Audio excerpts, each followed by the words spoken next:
Hello friend, स्वागत है एक बार फिर से आप सभी का हमारे यूट्यूब चैनल सक्सेस प्लेटफॉर्म की में।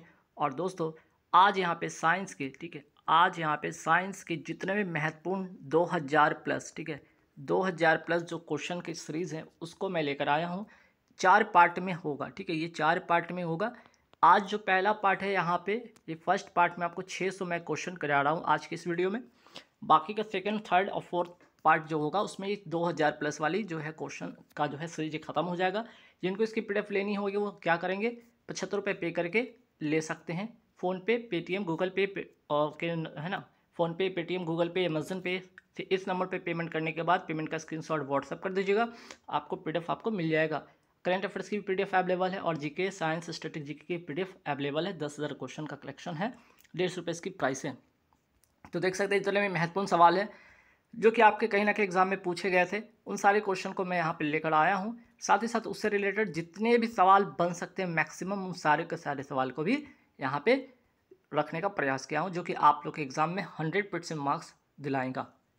तो आइए आज का महत्वपूर्ण क्लास शुरू करते हैं। तो यहाँ देखिएगा, पहला सवाल क्या है, किस रक्त वर्ग में कोई एंटीबॉडी नहीं होता है। 4 ऑप्शन आपको यहाँ पे दिख रहा होगा। तो आंसर होगा ए बी। ब्लड ग्रुप जो होगा ए बी, इसमें क्या होता है, एंटीबॉडी नहीं पाया जाता है।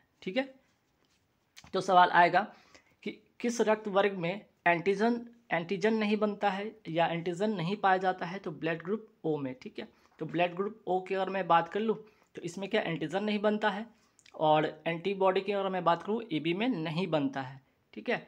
अब देखिए कि मनुष्य में जो रक्त की जो भिन्नता होता है उसका कारण क्या है। उसका कारण है आरबीसी होता है, उसमें पाया जाने वाला ग्लाइकोप्रोटीन होता है, और इस ग्लाइकोप्रोटीन को ही क्या कहते हैं, एंटीजन कहते हैं। आरबीसी में जो पाया जाता है ग्लाइकोप्रोटीन, उसी को क्या कहा जाता है, एंटीजन कहा जाता है। फिर देखिएगा यहाँ पे एंटीजन की अनुपस्थिति में एक विपरीत प्रकार का प्रोटीन ब्लड प्लाज्मा में पाया जाता है, जिसे कहते हैं एंटीबॉडी।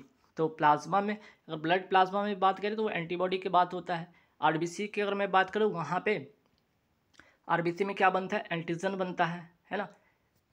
आरबीसी में क्या बनता है, यहाँ पे एंटीजन बनता है। आरबीसी में एंटीजन बनता है। तो ये सारे सवाल आपके एग्जाम में पूछे भी गए हैं, तो आप इनको स्क्रीनशॉट ले लीजिए, नोट कर लीजिए, बहुत ही महत्वपूर्ण है। तो एंटीबॉडी नहीं बनता ए बी में, एंटीजन नहीं बनता ब्लड ग्रुप ओ में। रक्तों मनुष्य में जो ब्लड का विभिन्नता का कारण होता है आरबीसी में पाए जाने वाली ग्लाइकोप्रोटीन है। ग्लाइकोप्रोटीन की मैं बात करूँ यहाँ पे, एंटीजन इसी को कहते हैं। और एंटीजन की अनुपस्थिति में जो ब्लड बनेगा ब्लड प्लाज्मा में, उसको कहते हैं एंटीबॉडी। चलिए आगे बढ़ेंगे सवाल पे। बात हो रहा था ब्लड ग्रुप का, तो चलिए ब्लड ग्रुप की खोज किसने किया था, तो आंसर टिक करके आइएगा, कार्ल लैंडस्टीनर ने किया था। और इसी का अगर दूसरा सवाल अगर पूछा जाए कि रक्त परिसंचरण अर्थात ब्लड सर्कुलेशन की खोज किसने किया था, विलियम हार्वे ने किया था। और blood group O negative, O negative की मैं बात कर रहा हूँ, ओ निगेटिव को कहते हैं यूनिवर्सल डोनर, और ए बी पॉजिटिव को कहते हैं यूनिवर्सल रिसेप्टर। यह अर्थात ब्लड ग्रुप ओ निगेटिव वाले किसी को भी खून दे सकते हैं, लेकिन ओ वाले सिर्फ ओ ही का खून लेंगे। ब्लड ग्रुप ए बी वाले क्या करेंगे, किसी से भी ये खून ले सकते हैं। किसी से भी ये खून ले सकते हैं। ए बी पॉजिटिव वाले यूनिवर्सल रिसेप्टर होते हैं, किसी से भी खून ले सकते हैं। चलिए नेक्स्ट सवाल है आर एच फैक्टर। देखिए आर एच फैक्टर की खोज जो किया था लैंडस्टीनर तथा बिनर ने किया था, किसमें, तो रिसस जो बंदर था उसमें उसके ब्लड में एक अन्य प्रकार का एंटीजन पाया गया, उसी को कहा गया आर एच फैक्टर कहा गया। चलिए अब यहाँ पे देखिएगा, रक्त के थक्का बनने के लिए अनिवार्य प्रोटीन कौन सा होता है। अगर प्रोटीन पूछ लिया जाए तो आप क्या करेंगे, फाइब्रिनोजन करेंगे। ब्लड की अगर मैं बात करूँ, थक्का बनने का कारण होता है फाइब्रिनोजन होता है एक्चुअल में क्या है, जो ब्लड जो होता है प्लेटलेट्स, ब्लड प्लेटलेट्स जो होता है, ब्लड प्लेटलेट्स जो होता है, यही आपका टूटकर फाइब्रिनोजन बनता है अंत में। और ये क्या करता है, आपका थक्का बनने में मदद करता है। तो प्रोटीन अगर पूछ लिया जाए तो फाइब्रिनोजन करिएगा आप। रक्त का थक्का बनने में कौन सा जो है विटामिन कौन अगर अनिवार्य होता है तो वो होता है विटामिन के। अगर प्रोटीन पूछे तो फाइब्रिनोजन, विटामिन पूछे तो विटामिन के। ये हो गया।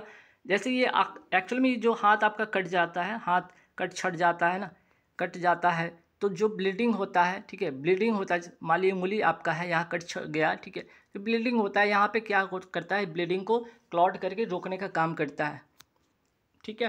तो ये याद रखिएगा। और शरीर के अंदर जो ब्लड का क्लॉटिंग को करता है वो कौन करता है, हिपेरिन करता है, ठीक।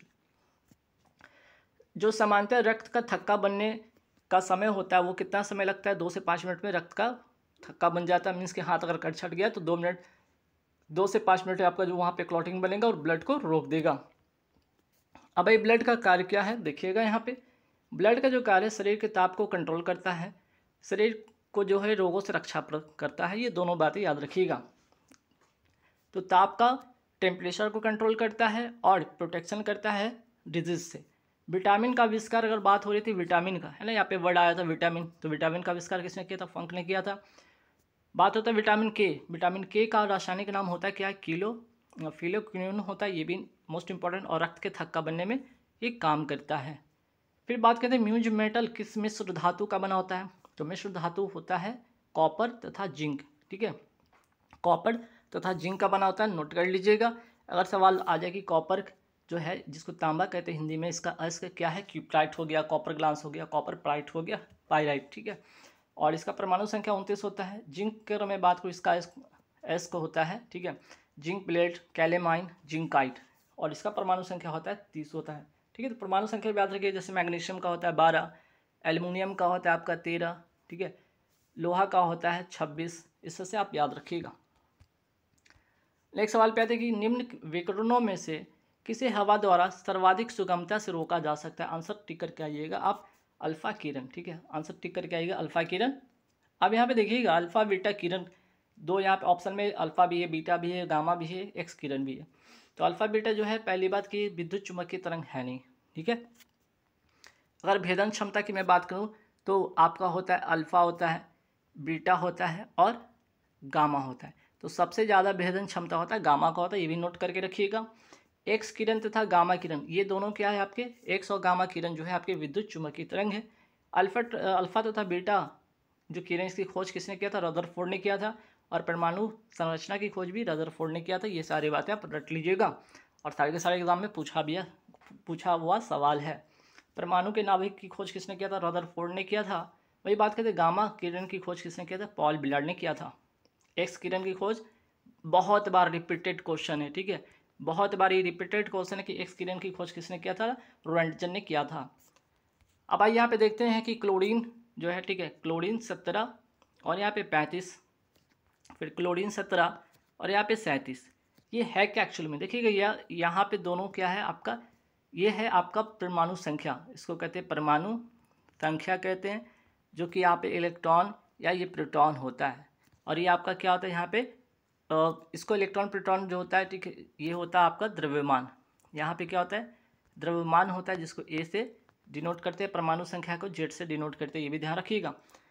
तो जिसकी परमाणु संख्या समान होता है और द्रव्यमान क्या होता है, अलग अलग होता है, उसको कहते हैं समस्थानिक कहते हैं। अगर आपको कभी पूछ ले कि इसमें से न्यूट्रॉन कैसे निकालेंगे, तो आप क्या करें, न्यूट्रॉन निकालने के लिए द्रव्यमान संख्या में से परमाणु संख्या, द्रव्यमान संख्या जो आपका है ए में से क्या करेंगे, परमाणु संख्या को घटा देंगे, अर्थात 35 में से आप 17 घटा देंगे, तो आपका निकल आएगा आपका न्यूट्रॉन की संख्या। तो ऐसे न्यूट्रॉन भी आप निकाल सकते हैं। अब यहाँ पे 4 ऑप्शन में आपका संभारिक भी है, सम न्यूट्रॉनिक भी है, सम इलेक्ट्रॉनिक भी है, इस पर भी बात करेंगे, इसके बारे में भी जानेंगे, क्योंकि ये इससे भी सवाल पूछा गया एग्जाम में। इसका तो आंसर हो गया आपका ख, ठीक है।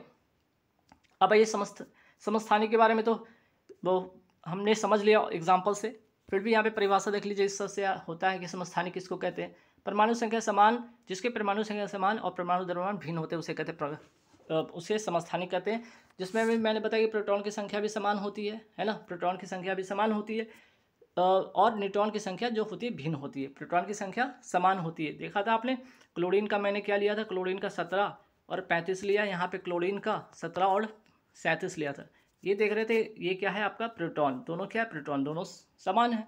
परमाणु संख्या भी इसी को कहते हैं, इलेक्ट्रॉन भी संख्या इसी को कहते हैं ना, इलेक्ट्रॉन प्रोटॉन भी कहते हैं, समान है। एग्जाम्पल पे देखिए, समस्थानिक का जो है 3, जो आपका समस्थानिक का जो होता है हाइड्रोजन का 3 समस्थानिक जिसे को कहते हैं प्रोटियम कहते हैं, ड्यूटेरियम कहते हैं और ट्रिटियम कहते हैं। ट्रिटियम जो होता है रेडियो सक्रियता में ये भाग लेता है, ठीक है, रेडियो सक्रियता में भाग लेता है, याद रखिएगा। और इसमें भी वही सेम रूल फॉलो होता है कि सबका जो है देख सकते हैं कि परमाणु संख्या एक है, सबका परमाणु संख्या है, प्रोटॉन की संख्या समान है। और द्रव्यमान देखिएगा 1 2 3 यहाँ पे भिन्न भिन्न है ना। अब देखिए समभारिक क्या होता है। समभार, सम प्लस भार, जिसका भार समान होता है अर्थात परमाणु द्रव्यमान समान होता है और परमाणु संख्या भिन्न होता है, ठीक है, भिन्न है। आर्गन का अगर आर्गन लिया मैंने यहाँ पे पोटेशियम लिया, यहाँ पे कैल्शियम लिया।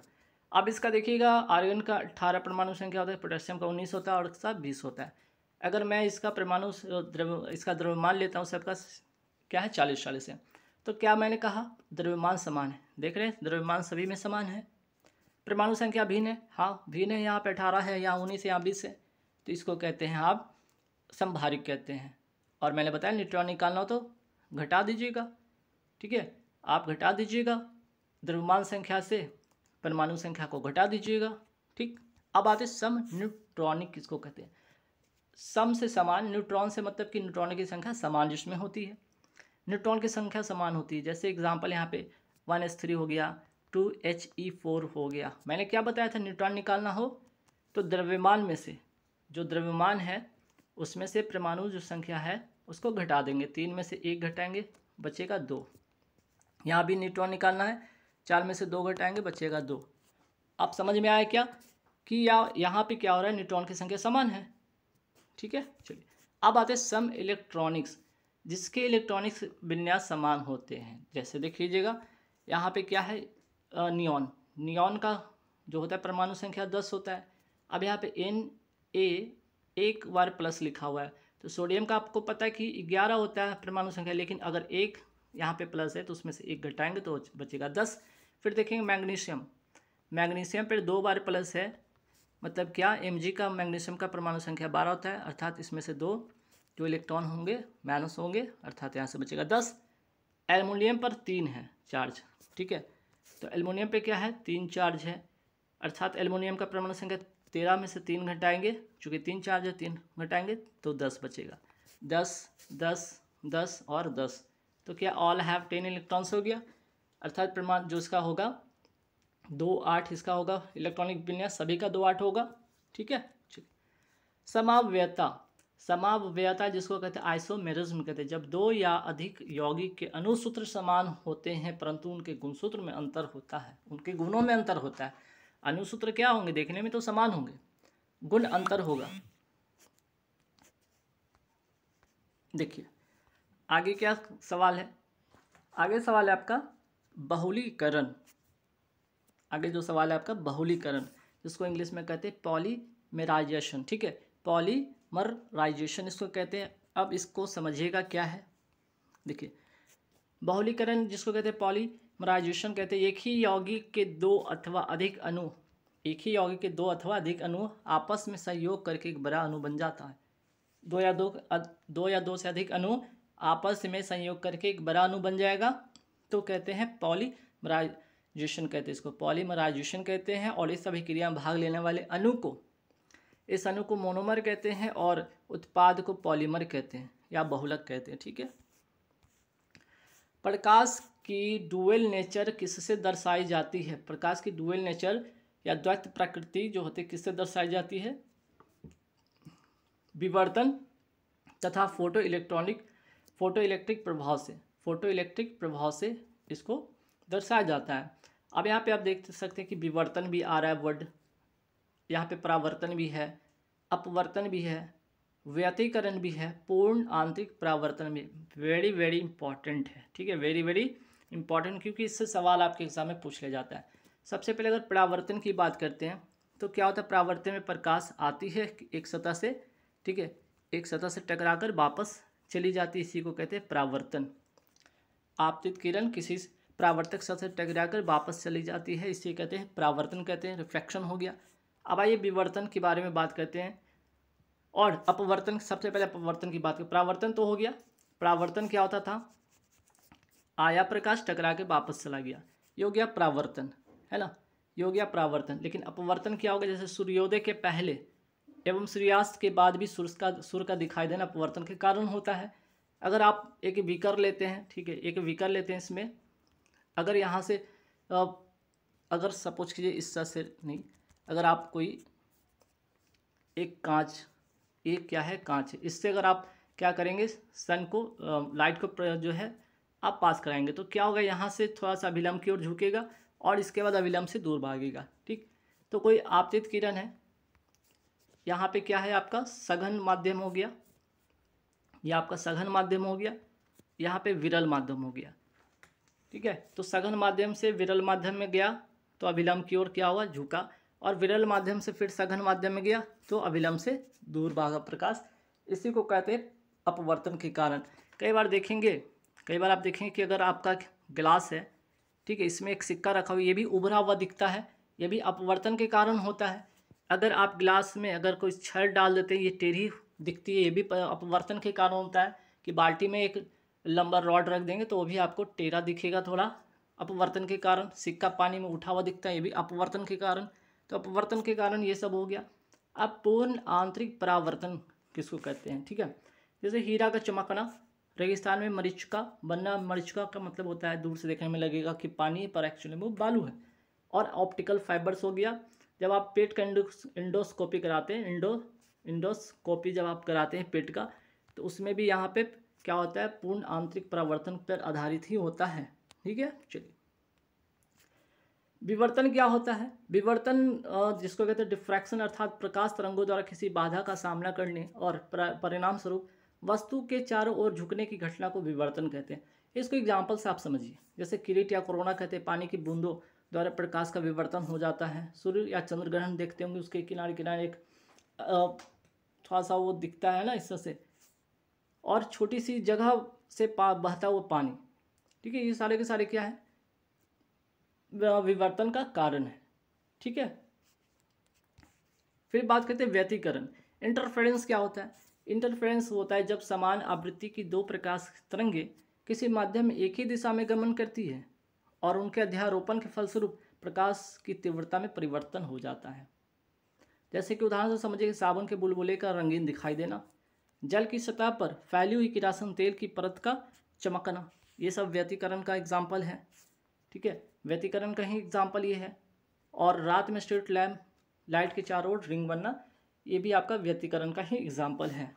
ठीक है, अब आइए देखिएगा, रासायनिक ऊर्जा से विद्युत ऊर्जा का परिवर्तन किस में होता है। आंसर होगा बैटरी में होता है। तो फिर यहाँ पे देख रहे हो ऑप्शन में बिजली बल्ब है, परमाणु बम है, डायनमो, सब क्या है इसके बारे में जानेंगे। बिजली बल्ब का जो तंतु बना होता है टंगस्टन का बना होता है, इसका जो सिंबल होता है W होता है। परमाणु संख्या इसका 74 होता है। परमाणु बम की अगर मैं बात कर लूँ, परमाणु बम अनियंत्रित नाभिकीय विखंडन अभिक्रिया है। मोस्ट इंपॉर्टेंट क्वेश्चन, एग्जाम में कई बार पूछा जा चुका है। डायनेमो क्या है, यह विद्युत जनरेटर है, या यांत्रिक ऊर्जा को विद्युत ऊर्जा में बदल देता है। ठीक, अब आइए नेक्स्ट सवाल पे आते हैं। अस्थायी चुंबक बनाने के लिए किसका उपयोग किया जाता है, सवाल है। और एग्जाम पूछा गया है कि अस्थायी चुंबक को बनाने के लिए किसका उपयोग किया जाता है। आंसर होगा निकेल का उपयोग किया जाता है। निकेल भी, और आपका यहाँ पे इस्पात का भी यूज़ होता है। जैसे अस्थायी चुंबक बनाने के लिए इस्पात का भी और निकल का भी यूज़ होता है।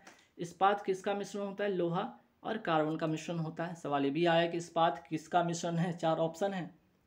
ठीक है, दे देंगे तो उसमें आप टिक करके आएंगे, लोहा प्लस कार्बन का मिश्रण होता है इस्पात। अस्थायी चुंबक बनाने के लिए किसका यूज़ होता है, नर्म लोहा का। एल्यूमिनियम का क्या होता है, बॉक्साइड होता है। कोरंडम होता है, काओलिन होता है, क्रायोलाइट होता है। ठीक है, सीसा या जिसको लेड कहते हैं, इसका होता है गैलेना। ठीक है, अब आइए देखिए नेक्स्ट सवाल कि नाइट्रिक अम्ल, नाइट्रिक अम्ल के लवण को क्या कहा जाता है। नाइट्रिक अम्ल के लवण को नाइट्रेट कहा जाता है। ठीक, अब देखिए यहाँ नाइट्रोजन से नाइट्रेट बनना, क्या नाइट्रोजन से नाइट्रेट का बनना नाइट्रोजन स्थिरीकरण कहलाता है। ठीक है, तो नाइट्रोजन स्थिरीकरण कहलाता है, याद रखिएगा। नाइट्रोजन से नाइट्रेट का बनना, ये फलीदार जो पौधे होते हैं, दाल वाले जैसे पौधे होते हैं, उसकी जड़ों में जो होता है, जो राइजोबियम नामक जो होता है आपका जीवाणु होता है, बैक्टीरिया होता है, वो क्या करता है, नाइट्रोजन फिक्सेशन या स्थिरीकरण का ही काम करता है, राइजोबियम। ठीक है, राइजोबियम जो होता है बैक्टीरिया, वो क्या करता है, आपका जो दाल के पेड़ होता है, दाल का पेड़ होता है, उसके जड़ जड़ों में ये हो पाया जाता है और ये नाइट्रोजन फिक्सेशन का काम करता है। ठीक, अब बात करते हैं अमोनिया से नाइट्रेट का बनना, नाइट्रीकरण कहलाएगा, और नाइट्रेट से नाइट्रोजन का बनना विनाइट्रीकरण कहलाएगा। इसका जस्ट अपोजिट है ये वाला। और नाइट्रोजन से अमोनिया का बनना अमोनीकरण कहलाएगा। आइए देखते हैं, पानी में हवा के बुलबुले किस वजह से चमकता है? कुल आंतरिक परावर्तन के कारण। ये सवाल हो गया। अब देखिए इससे और क्या सवाल बन सकता है। पानी में डूबा हुआ जो बुलबुला होता है किस तरह दिखता है? वो उत्तल लेंस की तरह दिखता है। और पानी की सतह पर हवा का बुलबुला किस तरह का व्यवहार करता है? वो अवतल लेंस का व्यवहार करता है। आप जब आयरन करते होंगे कपड़ों का, या जिसको कहते हैं स्त्री गर्म होने वाला जो तत्व होता है उसमें, ठीक है, आयरन में जो लगा होता है, आयरन में जो लगा होता है कॉइल, किसका बना होता है? आपका नाइक्रोम का बना होता है। अगर हीटर की मैं बात करूं, रूम हीटर देखते होंगे, ठीक है, रूम हीटर देखते होंगे, इस तरह से कॉइल लपेटा होता है। ये भी क्या होता है? ये भी नाइक्रोम का बना होता है। तो नाइक्रोम का जो यूज़ होता है, उसका तार का यूज़ होता है रूम हीटर में, स्त्री में होता है। टंगस्टन इसका संकेत होता है W, और इसका उपयोग होता है विद्युत बल्ब में, और इसकी परमाणु संख्या 74 होती है, अभी मैंने बताया भी था। केल्विन पैमाने पर बर्फ़ के पिघलने की बिंदु क्या है? 273 केल्विन होता है, ठीक है, रट लीजिएगा। अब आइए यहाँ पे देखिएगा, 0 डिग्री, 32 डिग्री और 273 degree. 0 degree Celsius 72 degree Fahrenheit और 273 डिग्री केल्विन पर क्या होता है? ये वाटर फ्रीज होने लगता है, ये याद रखिएगा। 100 डिग्री सेल्सियस और 373 जो डिग्री केल्विन है, इस पर वाटर क्या होता है? बॉयल होने लगता है। एक फार्मूला जरूर याद रखिएगा, CY100 F-32Y180 और K-273/100। इस पे अगर कोई सवाल आ जाए न्यूमेरिकल बेस्ड कि सेल्सियस से आप फ़ारेनहाइट में बताइए, या सेल्सियस से केल्विन में बताइए, केल्विन से सेल्सियस में बताइए, बस ये फार्मूला रट के रखिएगा, आपका काम हो जाएगा। हाइड्रोजन परमाणु में प्रोटॉन, इलेक्ट्रॉन और न्यूट्रॉन क्रमशः किस रूप में होते हैं? हाइड्रोजन का परमाणु संख्या 1, द्रव्यमान संख्या अगर 1 मानते हैं तो देखिए क्या होता है, यहाँ पे तो होता है इलेक्ट्रॉन, प्रोटॉन हो गया, ठीक है, तो आपका जो है इलेक्ट्रॉन प्रोटॉन मिल गया। और यहाँ पे होता है द्रव्यमान संख्या, इन दोनों का डिफरेंस करेंगे 1 - 1 तो क्या बचेगा? 0, जो कि होता है न्यूट्रॉन। तो न्यूट्रॉन अच्छा यहाँ पे है न्यूट्रॉन 0 हो गया, और इलेक्ट्रॉन हो गया आपका 1 हो गया, प्रोटॉन भी आपका 1 हो गया, तो 1 1 0। ब्रह्मांड में सबसे हल्का तत्व कौन सा है? हाइड्रोजन सबसे हल्का तत्व होता है। हाइड्रोजन अत्यधिक ज्वलनशील और सबसे हल्की गैस होती है, और हीलियम जो है अक्रिय तथा अज्वलनशील गैस होती है। इस कारण से हाइड्रोजन तो बहुत ही हल्का होता है। फिर भी जो बलून होता है उसमें जो आप देखते होंगे बलून, ठीक है, बलून में क्या होता है? आपका हीलियम गैस ही भरा होता है, क्योंकि ये अज्वलनशील होता है। हाइड्रोजन भी हल्का होता है, लेकिन हीलियम मतलब हीलियम से भी बहुत ज़्यादा हल्का होता है, लेकिन हीलियम इसलिए भरा जाता है क्योंकि ये विस्फोटक नहीं होता है हवा के संपर्क में आने पर, लेकिन हाइड्रोजन ये ज्वलनशील होता है, ये हवा के संपर्क में आने पर जल सकता है। ठीक, हाइड्रोजन तथा हीलियम दोनों हल्के गैस हैं, लेकिन हाइड्रोजन हीलियम से भी हल्का है। इसी के बारे में बात हो रहा था अभी। सिनेबार किसका एक है? अयस्क का आपका पारा का है, ठीक है। सिनेबार जो अयस्क है वो किसका है? पारा का है। पारा का जो होता है सिंबल होता है Hg होता है, इसका परमाणु संख्या 80 होता है। पारा क्या है? पारा एक धातु, पहली बात ध्यान रखिएगा। और दूसरी बात कि कमरे के तापमान पर ये द्रव अवस्था में होता है, ठीक है। तो आपका जो है पारा क्या है? आपका धातु है और कमरे के ताप पर जो द्रव अवस्था में होता है, नोट करके रखिएगा। लोहे का अयस्क, जिसमें कि लोहे का कौन कौन सा होता है? लोहे का अयस्क होता है हेमाटाइट, मैग्नेटाइट, लिमोनाइट और सीडेराइट, कैल्कोपाइराइट और आयरन पाइरेट। रट के रखिएगा। लोहा का जो परमाणु संख्या होता है 26, और लेड का जो होता है अयस्क होता है उसको गैलेना कहते हैं। अब आइए नेक्स्ट सवाल पे आते हैं कि पेट्रोल में टेट्रा इथाइल लेड क्यों मिलाया जाता है? इसलिए कि एंटी नॉकिंग रेटिंग को में वृद्धि करने के लिए, अर्थात नॉकिंग को, ठीक है, नॉकिंग को रोकने के लिए, नॉकिंग को रोकने के लिए इसका उपयोग किया जाता है। मोस्ट इंपॉर्टेंट क्वेश्चन था, एग्जाम में पूछा गया सवाल है। कौन सा हार्मोन रक्तचाप को नियंत्रित करता है? वैसोप्रिन, वैसोप्रेसिन करता है। और वैसोप्रेसिन को एडीएच हार्मोन भी कहते हैं।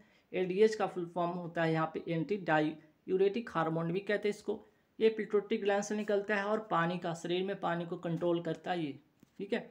अब यहाँ पे देख लेंगे ऑक्सीटोसिन हार्मोन का क्या काम है, एजोस्टेरोन हार्मोन का क्या काम है और टेस्टोस्टेरोन हार्मोन का क्या काम है, तो इसके बारे में यहाँ पे जानेंगे। ऑक्सीटोसिन हार्मोन अगर मैं यहाँ पे बात करूँ, ये निकलता कहाँ से, पिट्यूटरी ग्लैंड से।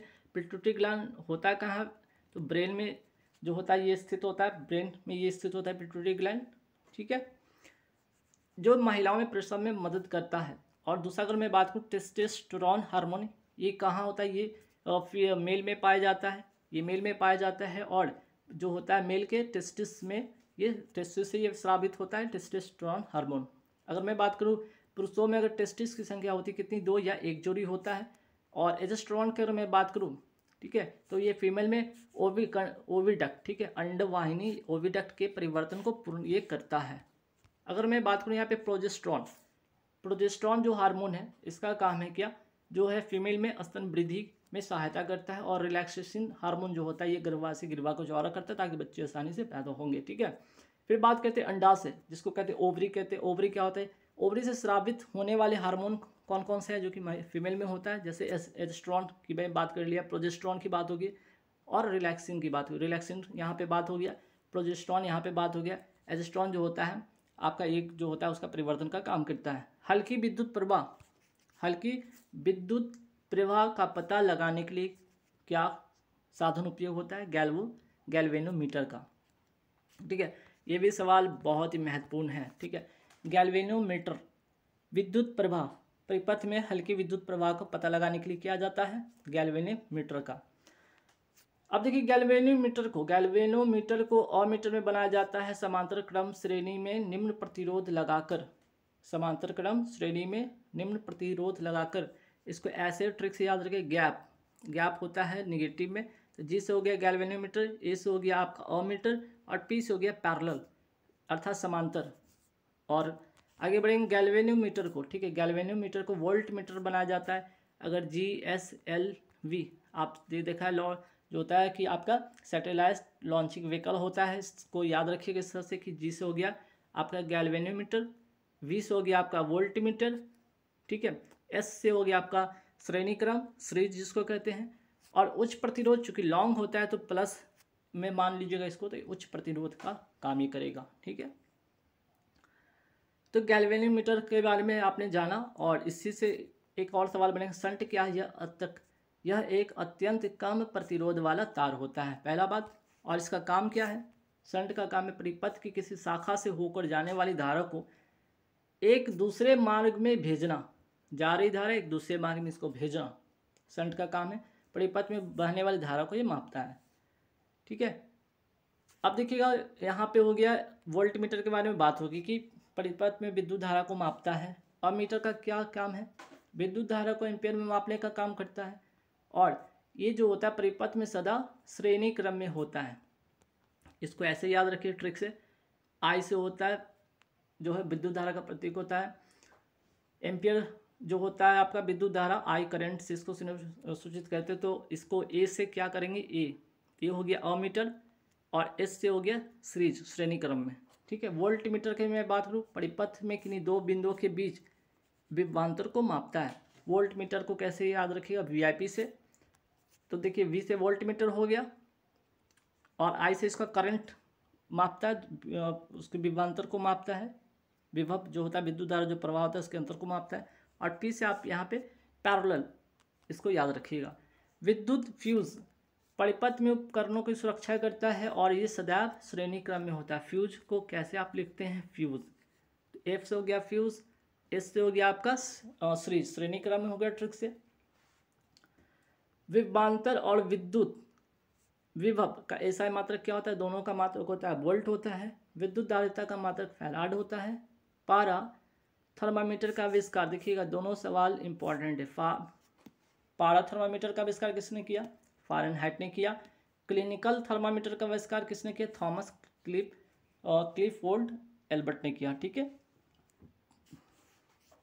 अब यहाँ पे देखेंगे प्राथमिक सेल। प्राथमिक सेल किसको कहते हैं, लांसे सेल हो गया, शुष्क सेल हो गया, डेनियल सेल हो गया और वोल्टेज सेल हो गया, ये सारे के सारे प्राथमिक सेल हैं। और एक चीज़ नोट कीजिएगा सारे में, ठीक है, इन सारे में जो होता है इन सारे में जो कैथोड का काम करेगा, कैथोड का काम करेगा वो करेगा जिंक अर्थात जस्ता करेगा, लेकिन एनोड का काम अलग अलग करेगा।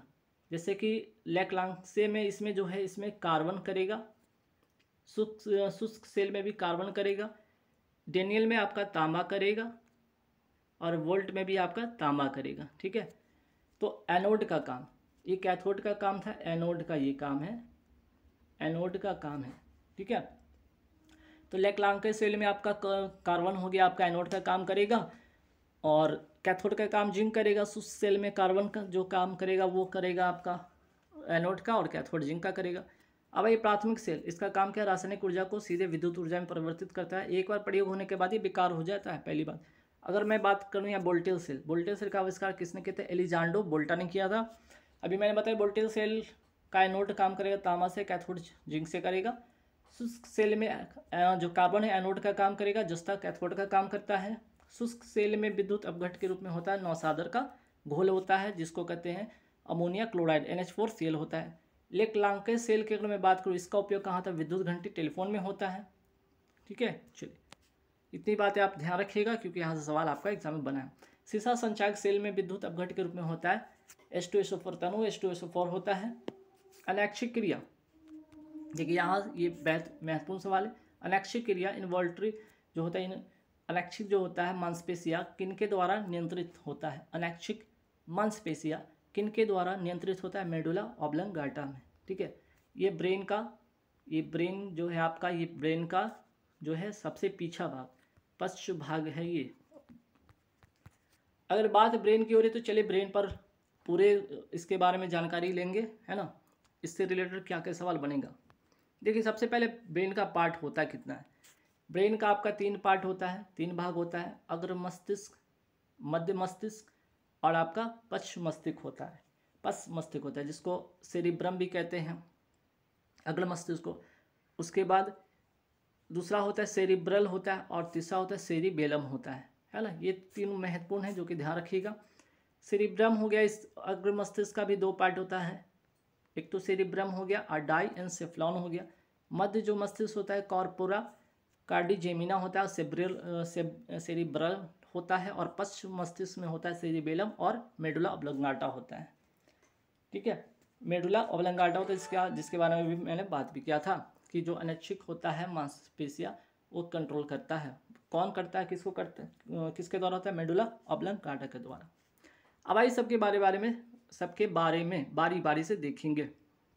देखिए यहाँ पे सेरिब्रम जो कि ब्रेन का अग्र मस्तिष्क है, ये क्या करता है, ऐच्छिक गतियों को, ठीक है, उसके बाद स्मृति, इच्छा शक्ति, याददाश्त या गतियों में वृद्धि, इसका कंट्रोल ये करता है। ठीक है, फिर बात हो रहा है इसी का 2 पार्ट होता है, थैलेमस और हैपोथैलेमस। इसी का 2 पार्ट होता है, थैलेमस और हैपोथैलेमस। तो थैलेमस ठंड हो गया, दर्द हो गया, गर्म को पहचानता है, और हैपोथैलेमस जैसे कि ताप, भूख, प्यास, प्यार, घृणा, ब्लड जो प्रेशर है, ठीक है, उसको कंट्रोल करता है। गुस्सा हो गया, खुशी हो गया, पसीना का नियंत्रण कौन करता है, आपका हैपोथैलेमस कहते हैं, जिसको मास्टर ऑफ मास्टर ग्लैंड भी कहा जाता है। अब आते हैं मध्य मस्तिष्क का 2 पार्ट है जिसको कहते हैं कॉर्पोरा कार्डिजेमिना। इसका क्या काम है, जो होता है दृष्टि और श्रवण शक्ति, ठीक है, इसका कंट्रोल करता है। और मध्य मस्तिष्क का ही एक पार्ट है सेरिब्रल। अब देखिए इसका क्या काम है, जो ब्रेन है, ठीक है, जो ब्रेन है आपका, ब्रेन के अन्य भाग को स्पाइनल कॉर्ड से जोड़ता है सेरिब्रल। और सेरिबेलम जो कि अनुमस्तिष्क का सबसे पीछे भाग होता है, शरीर का नियंत्रण करता है, शरीर का संतुलन ये बनाता है। और इसी जो है सेरिब्रल जो है आपका पश्च जो मस्तिष्क होता है उसी का एक भाग होता है मेडुला ऑब्लंगाटा। इसका काम है रेस्पिरेशन करना, रेस्पिरेशन का नियंत्रण करना, हृदय का धड़कना, आहार नाल का क्रमाकुंचन करना, और अभी मैंने आपको बताया अनैच्छिक मांसपेशी का है जो उसको कंट्रोल करता है। फिर बात हो रही मेरुरज्जु। मेरुरज्जु जिसको कहते हैं स्पाइनल कॉर्ड, ये होता है क्या, ये मेडुला ऑब्लंगाटा का पिछला भाग से बनता है मेरुरज्जु। मेरुरज्जु का काम है रिफ्लेक्स एक्शन का नियंत्रण एवं समन्वय स्थापित करना। ठीक है, और इसको सबसे पहले किसने पता लगाया था, रिफ्लेक्स एक्शन का जो पता लगाया था मार्शल हॉल ने लगाया था। अगर आप देखेंगे मानव शरीर में स्पाइनल कॉर्ड या रीढ़ की हड्डी में जो नसों की संख्या होती है 31 होता है, लेकिन मानव शरीर में रीढ़ की हड्डियों की संख्या प्रारंभ में जो होता है बच्चों में 33 होता है और रीढ़ की हड्डियों की संख्या विकसित होने पर 26 होता है। ठीक, दोनों बातें ध्यान रखिएगा। आगे बढ़ते, दो वस्तुओं के बीच ताप प्रवाह की दिशा किस पर निर्भर करता है? उनके तापमान पर। ठीक है, ताप का दिशा निर्भर करेगा उनके तापमान पर, निर्भर करेगा, ताप में अंतर के कारण निर्भर करेगा। अमोनिया गैस कहाँ एकत्रित होता है? हवा के ऊपर विस्थापन से, क्योंकि अमोनिया जो होता है वो क्या होता है? हवा से हल्का होता है, हवा से जो होता है ये हल्का होता है इसलिए। और यहाँ पे वर्ड आया विस्थापन, तो विस्थापन क्या है? एक सदिश राशि है, इसका मात्रक होता है मीटर। विस्थापन धनात्मक भी होता है, ऋणात्मक भी होता है, शून्य भी हो सकता है। अब आइए आप देखते हैं मेढक के लार्वे को क्या कहा जाता है। मेढक के लार्वे को कहा जाता है टैडपोल कहा जाता है। ठीक है, अगर सवाल आ जाए कि मैगट क्या है, पीपा क्या है, कैटरपिलर क्या है, इसके बारे में भी जानेंगे यहाँ पे। तितली के लार्वा को कैटरपिलर कहते हैं। मक्खी हो गया, मधुमक्खी हो गया, वैस्प हो गया, इसके लार्वा को मैगट कहते हैं। अब देखिए कीटों के कायांतरण की 4 अवस्था होती है। पहले ये भ्रूण बनता है, फिर लार्वा बनता है, फिर प्यूपा बनता है और फाइनली ये कीट बन जाता है। और तितली के लार्वा को तो कैटरपिलर कहते हैं और इसके पीपा को क्रिसलिंग भी कहा जाता है। दोनों बातें नोट कर लीजिएगा, एग्जाम में पूछा गया सवाल है। क्लोरोफिल में कौन सा तत्व विद्यमान होते हैं? क्लोरोफिल में आपका मैग्नीशियम होता है, मैग्नीशियम का परमाणु संख्या 12 होता है, नोट करके रखिएगा। चलिए, तो कैल्शियम का होता है 20 परमाणु संख्या, लोहा का 26, मैग्नीशियम का 12, सल्फर का 16। क्लोरोफिल, अगर बात हो रहा है क्लोरोफिल का, ठीक है, तो क्लोरोफिल ये होता है कहाँ पे पाया जाता है? ये पत्तियों में पाया जाता है, हरे रंग का वर्णक होता है। इसका काम है पत्तियों में भोजन का निर्माण करना। और ये क्या करता है? प्रकाश में लाल, नीला और बैगनी रंग को अवशोषित कर लेता है, ग्रहण कर लेता है। इसके 4 घटक है chlorophyll A, chlorophyll B, carotene और जैंथोफिल। मोस्ट इंपॉर्टेंट है, क्लोरोफिल का ही घटक है कैरोटीन और जैंथोफिल। अगर बात हो जाए पत्ती की कोशिका में जल सीरा से आता है किसके द्वारा? अगर मैं बात करूँ यहाँ पे जल आता है आपका ऑस्मोसिस के द्वारा। अर्थात अगर ये पेड़ है, ठीक है, पेड़ है, इसका जड़ है, अगर यहाँ से भी अगर मिट्टी से अगर ये वाटर को ग्रहण करता है, वाटर की ग्रहण करता है किसके द्वारा? तो ऑस्मोसिस के ही द्वारा करता है। ठीक, बात हो रही कि अगर मैं बात करूँ पत्ती में, लीफ में लीफ के कोशिकाओं में CO2 वायुमंडल से आता है किसके कारण? तो विसरण के कारण, डिफ्यूजन के कारण। CO2 O2 का आदान प्रदान विसरण के कारण ही होता है पौधे में।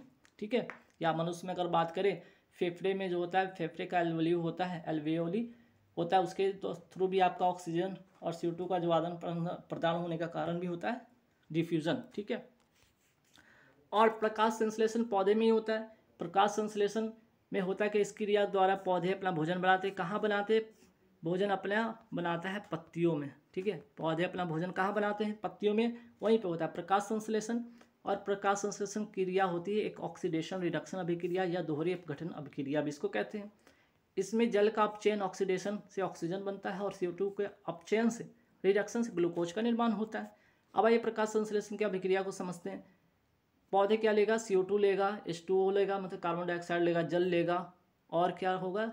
सनलाइट लेगा, और आपका क्लोरोफिल लेगा। ये चारों की उपस्थिति में अपना भोजन बनाएगा। तो क्या बनेगा? ग्लूकोज बनेगा, जल बनेगा और ऑक्सीजन को मुक्त करेगा।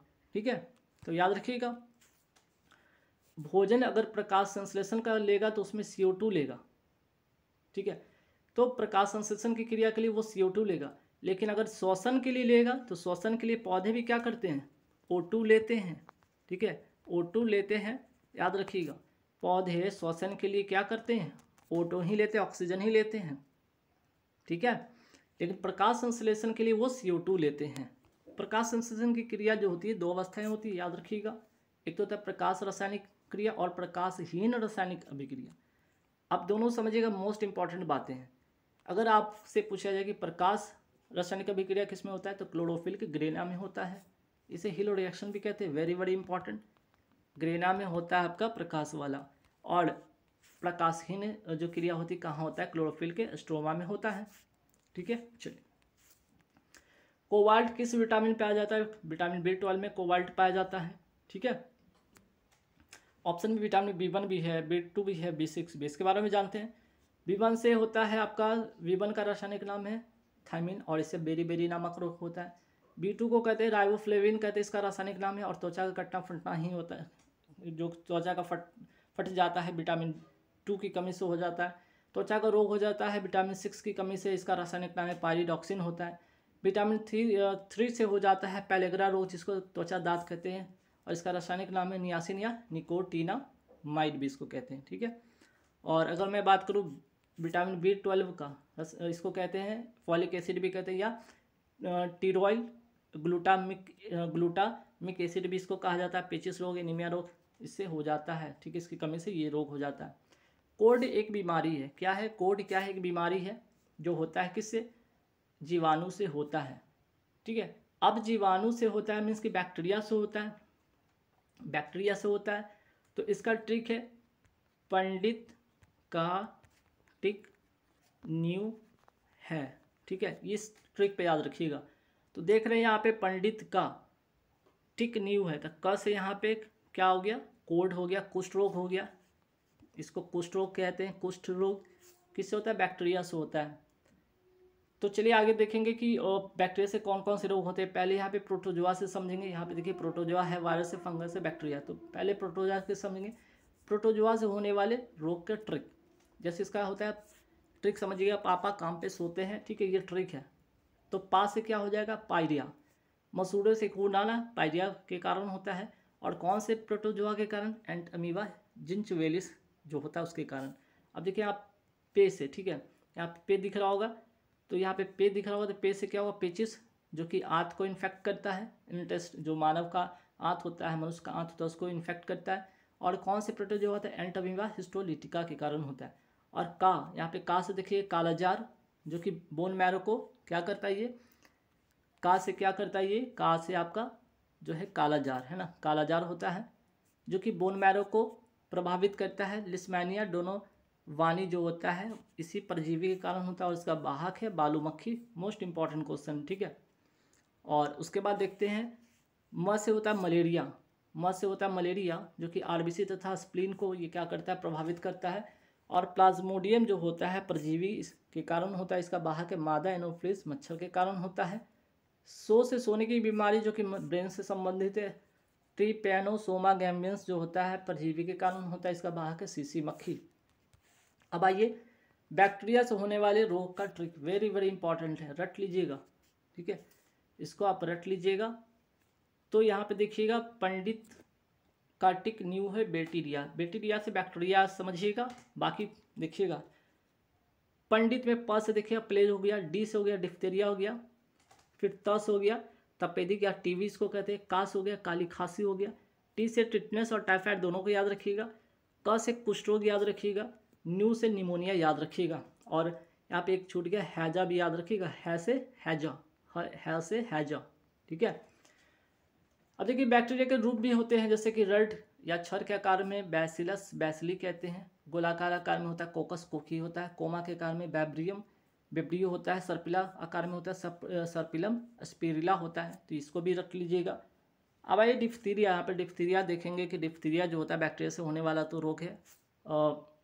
किस अंग को प्रभावित करता है, श्वास नली को, ठीक है। तपेदिक होता है या क्षय रोग होता है, किस अंग को प्रभावित करता है, फेफड़े को प्रभावित करता है। और ये कौन से जीवाणु से होता है, मैकोबैक्टीरियम ट्यूबरकुलोसिस से होता है, ठीक है।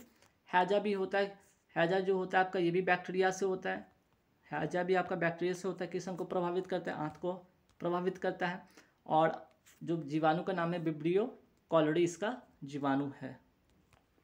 टाइफाइड किस अंग को प्रभावित करता है, ये आंत को प्रभावित करता है, इसका जीवाणु का नाम है साल्मोनेला टाइफी के कारण होता है। अब आइए विषाणु से होने वाले रोग का ट्रिक यहाँ जानेंगे, most important, very very important है, रट लीजिएगा, ठीक है, वेरी वेरी इंपॉर्टेंट। देखिए कैसे इसको याद रखेंगे।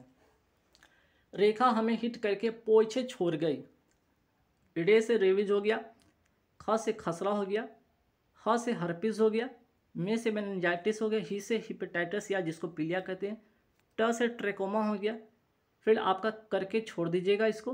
पो से पोलियो हो गया, ए से आपका एड्स हो गया, चे से चेचक हो गया, छ से छोटी माता हो गया, ड से आपका यहाँ पे ड इसको समझिएगा, ड से डेंगू हो गया, ग से आपका गलसोद हो गया, और ई से इन्फ्लुएंजा हो गया, ठीक है। अब देखिए डेंगू जो होता है किस वायरस से होता है, अरबो वायरस से होता है। एड्स किस वायरस से होता है? HIV वायरस से होता है। HIV का full form human immuno deficiency virus होता है, और एड्स का जो फुल फॉर्म होता है एक्वायर्ड इम्यूनो डेफिशिएंसी सिंड्रोम होता है। ठीक है, आप यहाँ पे चेचक की मैं बात करूँगा। चेचक या छोटी माता किस वायरस से होता है ये भी देखिएगा।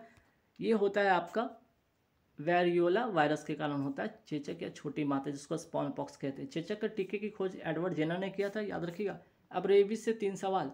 रेबीज किस वायरस से होता है? रैबिडो वायरस से होता है। किस अंग को प्रभावित करता है? तंत्रिका तंत्र को। इस टीके की खोज किसने किया था? लुई पास्चर ने किया था।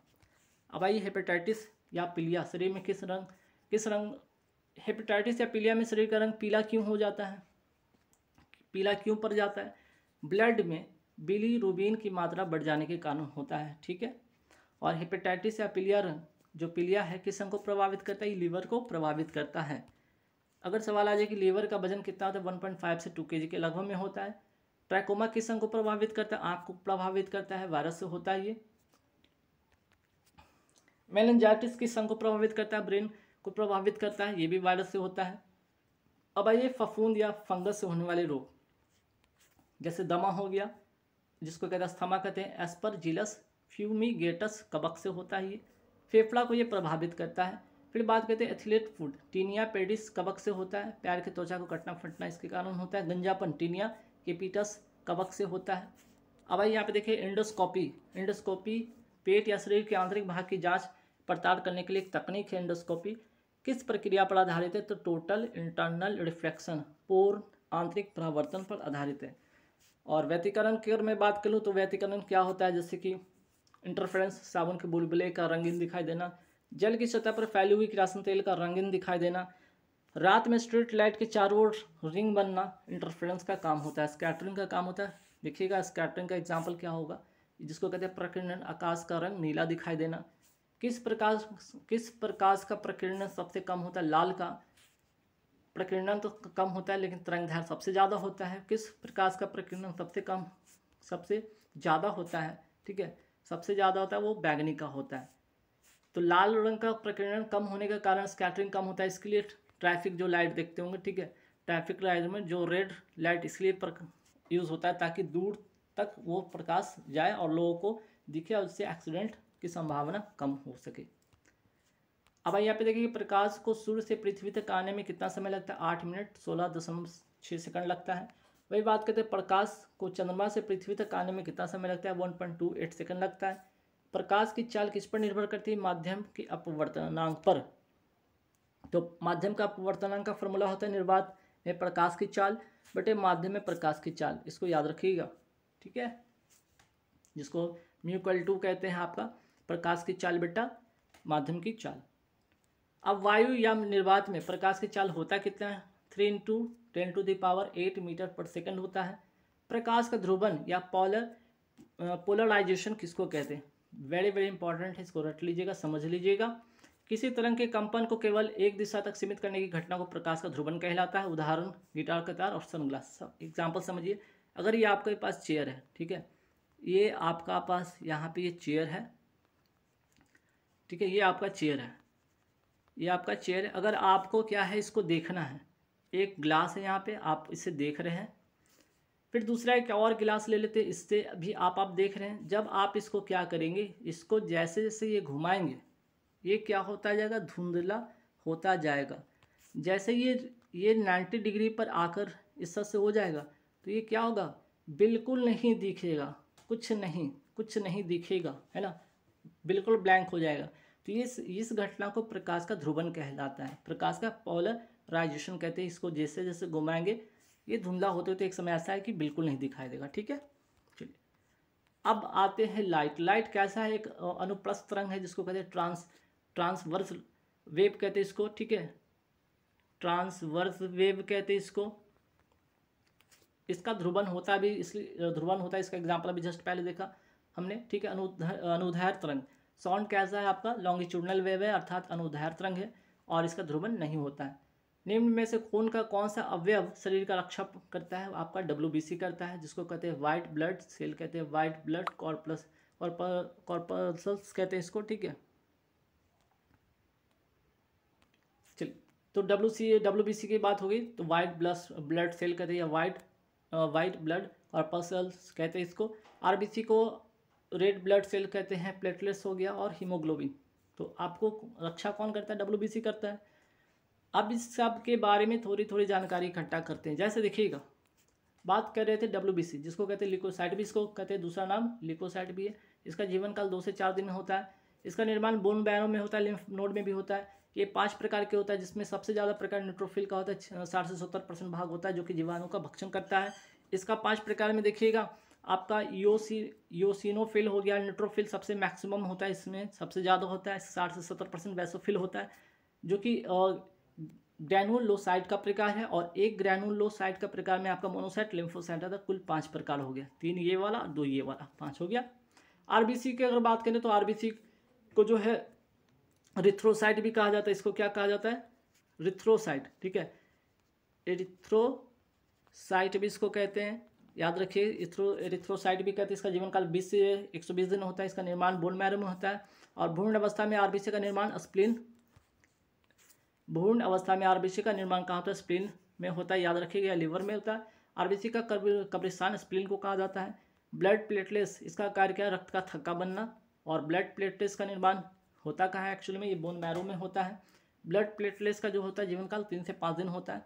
अब सवाल आएगा कि क्या आरबीसी तथा ब्लड प्लेटलेट्स में केंद्रक पाया जाता है क्या मनुष्य में? तो मनुष्य में तो नहीं पाया जाता, ये नहीं पाया जाता। एक्सेप्शन में आपका ओट और लाबा स्तनधारी में आरबीसी में केंद्रक पाया जाता है, ठीक है।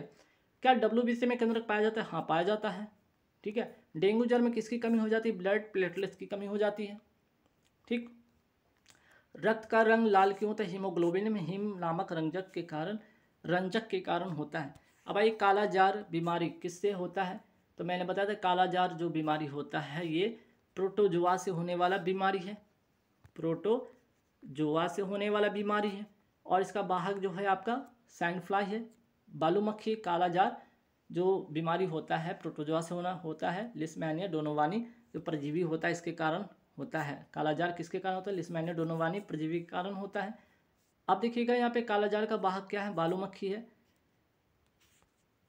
आगे देखेंगे यहाँ पे मलेरिया की अगर मैं बात करूँ, मलेरिया प्लाज्मोडियम परजीवी के कारण होता है मलेरिया, ठीक है। और इसका वाहक कौन है? मादा एनोफ्लिस मच्छर के कारण होता है। सोने की बीमारी को कहते हैं, सोने की बीमारी किस परजीवी के कारण होता है? ट्रिपैनोसोमा जो होता है परजीवी के कारण होता है। इसका वाहक है सीसी मक्खी। और पास्टुरेला पेस्टिस जीवाणु से होता है क्या? प्लेग होता है, जिसको जो फेफड़े को प्रभावित करता है, ये भी ध्यान रखिएगा।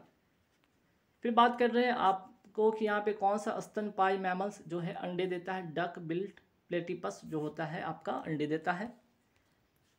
फिर आगे बढ़ते हैं कि डॉल्फिन क्या है? इसको राष्ट्रीय जलीय जीव 5 अक्टूबर 2005 को घोषित किया गया था। चूंकि ऑप्शन में यहाँ पे डॉल्फिन आया था इसलिए इसका मैंने जिक्र कर लिया, ठीक है। अब आते हैं अनुवांशिकता नियंत्रण घटक में जीन शब्द किसके द्वारा दिया गया? जीन शब्द को सबसे पहले दिया गया WL जोहानसन के द्वारा दिया गया। अब मेंडल साहब क्या कि इसके बारे में बात करेंगे, डार्विन साहब ने क्या दिया और ह्यूगो डी वेरिस ने क्या दिया, इसके बारे में जानते हैं। ग्रेगर मेंडल ने अनुवांशिकता का पिता इन्हें कहा जाता है, याद रखिएगा। और डार्विन जैव विकास का सिद्धांत इन्होंने ही दिया था, ठीक है। जैव अनुवांशिकता का पिता ग्रेगर जॉन मेंडल ने दिया था। और मटर के पौधे पर, ठीक है, मटर के पौधे पर इन्होंने रिसर्च किया था, ठीक है। ह्यूगो डी वायरेस, ठीक है, ह्यूगो डी वायरेस इन्होंने क्या दिया था? उत्परिवर्तनवाद का सिद्धांत इन्होंने दिया था। अब भाई निम्न में से कौन एसिड सिरके में पाया जाता है? एसिटिक एसिड पाया जाता है। एसिटिक एसिड का सूत्र जो होता है CH3COOH होता है। साइट्रिक जो अम्ल होता है संतरा या नींबू या खट्टे पदार्थ में पाया जाता है। लैक्टिक एसिड दही में पाया जाता है। अब देखिएगा सिरका जो होता है किससे बनता है? तो सिरका बनता है, याद रखिएगा, water plus acetic acid, water plus acetic जो होता है एसिडिक, ठीक है, एसिडिक एसिड से बनता है। एसिडिक एसिड का जो मात्रा होता है 4 से 5% इसमें डाला जाता है वाटर में, तब जाके बन जाता है आपका सिरका। दौड़ते समय पैरों में ऐंठन किस एसिड के जम जाने से होता है? लैक्टिक एसिड या लैक्टिक अम्ल। ऑक्जेलिक एसिड किस में पाया जाता है? टमाटर में पाया जाता है। कपड़ों में जंग लगे धब्बों को मिटाने के लिए किसका उपयोग होता है? ऑक्जेलिक एसिड का होता है, ठीक है। चलिए परमाणु रिएक्टर में प्रयुक्त भारी जल हेवी वाटर का रासायनिक फार्मूला होता है D2O होता है, जिसको कहते हैं ड्यूटेरियम ऑक्साइड कहते हैं। यहाँ पे देख रहे होंगे H2O2 क्या है, तो हाइड्रोजन पेरोक्साइड है। पुराने तैलचित्रों के रंगों को फिर से उभारने के लिए तथा बालों के ब्लीचिंग करने में इसका उपयोग होता है। दूसरा, डॉक्टर द्वारा खरोच या कट जाने पर लाल दवाई का उपयोग होता है, उसमें भी क्या होता है, हाइड्रोजन पेरोक्साइड ही होता है, H2O2 ही होता है। ठीक है, फिर आगे बढ़ते हैं। आवर्त तालिका पीरियोडिक टेबल में अनुलंब पंक्तियाँ वर्टिकल कॉलम को कहते हैं ग्रुप। इसकी संख्या होती है 18, जो कि मोसले साहब ने दिया था। आधुनिक आवर्त सारणी ने आधुनिक आवर्त सारणी दिया था मोसले ने। इनके अनुसार जो होता है ग्रुप की संख्या 18 थी। आधुनिक आवर्त में आवर्त की संख्या 7 थी, ग्रुप की संख्या 18 थी। ये बात ध्यान रखिएगा। वर्षा की बूंद जो होती है किस कारण गोलाकार होता है, सरफेस टेंशन के कारण होता है। ठीक है, सरफेस टेंशन का फॉर्मूला होता है F/L होता है। F अर्थात फोर्स बाय लेंथ होता है। ठीक है, फोर्स मतलब न्यूटन, L से मतलब मीटर। इसका दूसरा फॉर्मूला भी याद रखिए, जूल पर मीटर स्क्वायर भी याद रखिएगा। पृष्ठ तनाव का आमतौर पर किससे मापा जाता है, डाइन या सेंटीमीटर में मापा जाता है। डाइन जो होता है बल का CGS यूनिट है डाइन। ठीक है, और बल का ऐसा मात्रक होता है न्यूटन। और यहाँ पे देखिएगा 1 न्यूटन बराबर क्या होता है, 10⁵ डाइन होता है। और डाइन मैंने बताया ये CGS यूनिट है बल का, और न्यूटन जो है आपका SI यूनिट है बल का। SI यूनिट है बल का, है ना। ये बल का है CGS यूनिट और ये बल का है SI यूनिट। अब बात करते हैं बल का जो डायमेंशनल फॉर्मूला क्या होता है, MLT-2 होता है। कैसे ये आया MLT-2? आपको पता है कि फोर्स का फॉर्मूला होता है मास इंटू एक्सलेरेशन। ठीक है, मास इंटू एक्सलेरेशन होता है। मास को केजी में मास को केजी मान समझते हैं, यहाँ मास को केजी डिनोट करेंगे, और एक्सलेरेशन का होता है मीटर पर सेकंड स्क्वायर। इसका मात्रक होता है, मास का मात्रक होता है केजी और एक्सलेरेशन का मात्रक होता है मीटर पर सेकंड स्क्वायर। तो केजी को एम से डिनोट करते हैं, मीटर को लेंथ से डिनोट करते हैं, सेकंड को टाइम से करते हैं, क्योंकि m/सेकंड स्क्वायर है। ठीक है, तो m, और ये अगर ऊपर जाएगा तो क्या होगा, T-2 हो जाएगा, है ना। और LT-2 हो गया, इसी को यहाँ पे मैंने लिया। ठीक, चलिए। त्वरण का फॉर्मूला क्या होता है, एक्सीलरेशन होता है स्पीड बटा टाइम होता है। एक्सीलरेशन का मात्रक होता है मीटर पर सेकंड स्क्वायर होता है। कैसे निकलता है, देखिएगा A = स्पीड बाई टाइम होता है। स्पीड का भी होता है डिस्टेंस अपॉन टाइम होता है, डिस्टेंस अपॉन टाइम होता है, और पहले से टाइम है तो टाइम स्क्वायर हो गया। ठीक है, तो इसलिए मीटर पर सेकंड स्क्वायर होता है। ठीक है, चलिए। वेलोसिटी को कहते हैं वेग को का जो होता है आपका मात्रक होता है डिस्प्लेसमेंट बाई टाइम होता है। फॉर्मूला डिस्प्लेसमेंट बाई टाइम होता है मीटर पर सेकंड इसका होता है। ये सदिश राशि, ठीक है, याद रखिएगा। निम्न में से कौन हुक के नियम को प्रतिनिधित्व करता है, तो प्रतिबल बटा विकृति कहते हैं इसको। स्ट्रेस बटा स्ट्रेन इसको कहते हैं। स्ट्रेस बटा स्ट्रेन = ई जो होता है प्रत्यास्थता गुणांक इसको कहते हैं, और इसका मात्रक होता है न्यूटन पर मीटर स्क्वायर होता है, जो पास्कल के बराबर होता है। अब ये देख रहे होंगे V जो होता है डायरेक्टली प्रोपोर्शनल 1/P जहाँ T नियत हो, P directly proportional to temperature जहाँ वॉल्यूम नियत हो। ये है क्या एक्चुअली में, तो ये बॉयल्स का नियम है। ये आपका जो है आपका चार्ल्स का नियम है। तो इसके बारे में यहाँ पे देखते हैं। पहले दाब के बारे में समझ लेते हैं। दाब क्या है, दाब का मात्रक पास्कल होता है। दाब का फॉर्मूला होता है P = फोर्स बाय एरिया भी होता है। ठीक है, तो फोर्स बाय एरिया इसको कहते हैं, और फोर्स को न्यूटन से, एरिया को मीटर स्क्वायर से कहते हैं। ठीक है, चलिए। अब मैंने बताया बॉयल्स का नियम, इसको इस ट्रिक से याद रख लीजिएगा, काफ़ी मदद होने वाली है। जैसे क्या, BCG का टीका पड़ता है, BCG का टीका याद रखिए, और PVT। ठीक है, जब अगर बॉयल्स का नियम, B से बॉयल्स का नियम याद रखिएगा, B से बॉयल्स का नियम याद रखिएगा कि अगर यहाँ पे देखिएगा जो आपका बॉयल्स का नियम जो होता है V जो होता है इन्वर्सली प्रोपोर्शनल टू क्या होता है, V जो होता यहाँ पे ठीक कीजिएगा थोड़ा सा, देखिए इसको ऐसे समझिएगा, BCG और PVT। ठीक है, तो बॉयल्स का नियम हो गया, ये चार्ल्स का नियम होगा, G से गैसोलाक का नियम हो गया। ठीक है, B से आपका बॉयल्स का नियम, C से आपका चार्ल्स का नियम, और G से आपका गैसोलाक का नियम हो गया। ठीक है, समझ रहे हैं। अब यहाँ पे समझिएगा कि देखिएगा इन दोनों का रिलेशन बनेगा बॉयल्स के नियम में।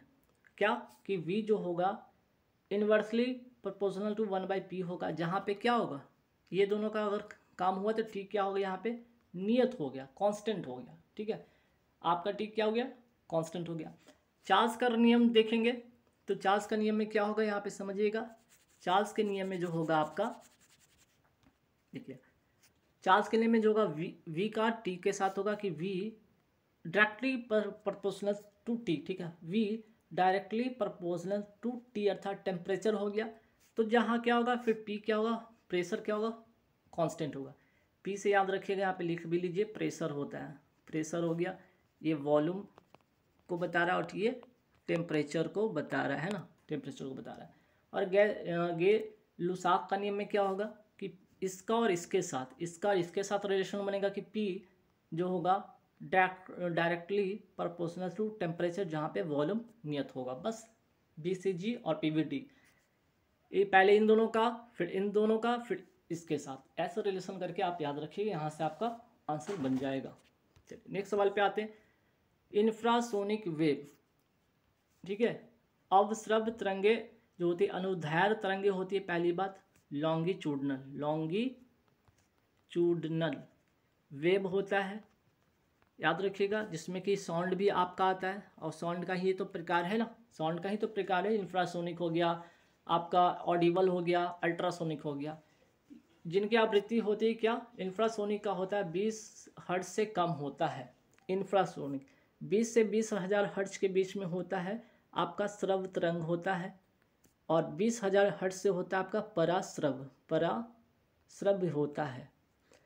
तो इंफ्रासोनिक क्या होता है, ये हमारे कान को सुन नहीं सकता, जैसे भूकंप हो गया, ज्वालामुखी विस्फोट हो गया, महासागर की लहर हो गया, क्या हो गया, इंफ्रासोनिक वेव हो गया। ठीक है, और श्रव्य जो तरंग होता है 20 हर्ट्ज से लेकर 20,000 हर्ट्ज की आवृत्ति के बीच में होता है, जैसे कुत्ता, चमगादड़, बिल्ली, मनुष्य इसको सुन सकता है। पराश्रव्य तरंग का पता लगाने का उपयोग किया जाता है किसके माध्यम से, कुंज ट्यूब के माध्यम से। और पराश्रव्य का मैंने बताया कि 20,000 हर्ट्ज से ज़्यादा है ना, कहलाता है पराश्रव्य तरंग। इसका उपयोग जो होता है ECG होता है, इलेक्ट्रोकार्डियोग्राफी, इसमें इसका उपयोग होता है। हृदय की गति का तस्वीर ये देता है, जैसे ECG का जो मशीन होता है, जब आपका हार्ट का चेक होता है तो इससे आपका उसमें तस्वीर दिखता है। ठीक है, अब आइए फास्फोरस का सूत्र क्या होता है। फास्फोरस का सूत्र होता है, देखिएगा P4 होता है, लेकिन अगर यहाँ पे लाल फास्फोरस का अगर सूत्र पूछा जाए तो P4 होता है ना। फास्फोरस का सूत्र बोले तो पहले प्रायोरिटी में आप P4 ही टिक कीजिएगा, सेकंड प्रायोरिटी ना हो तो P2 को टिक कीजिएगा। व्हाइट और येलो फास्फोरस का सूत्र होता है P2 होता है। ठीक है, अमोनिया क्लोराइड की जलीय विलयन की प्रकृति, अमोनिया क्लोराइड NH4Cl, इसकी जो प्रकृति होती है कैसी होती है, अम्लीय होती है। तो बात है उदासीन किसको कहते हैं, उदासीन अभिक्रिया किसको कहते हैं। उदासीन अभिक्रिया जहाँ पे होता है क्या, अम्ल जब क्षार से अभिक्रिया करेगा तो क्या बनेगा, आपका लवण बनेगा, ये लवण हो गया, लवण प्लस जल बनेगा, ये जल हो गया, और ऐसे अभिक्रिया को उदासीन अभिक्रिया कहते हैं। ठीक है, बाध्य भट्टी का प्रयोग होता है किस लिए, तो अपचयन के लिए होता है, मतलब रिडक्शन के लिए होता है। इसमें ऑक्सीजन निकलता है और हाइड्रोजन जुड़ता है, रिडक्शन में ऑक्सीजन का निकलना और हाइड्रोजन का जुटना कहलाता है।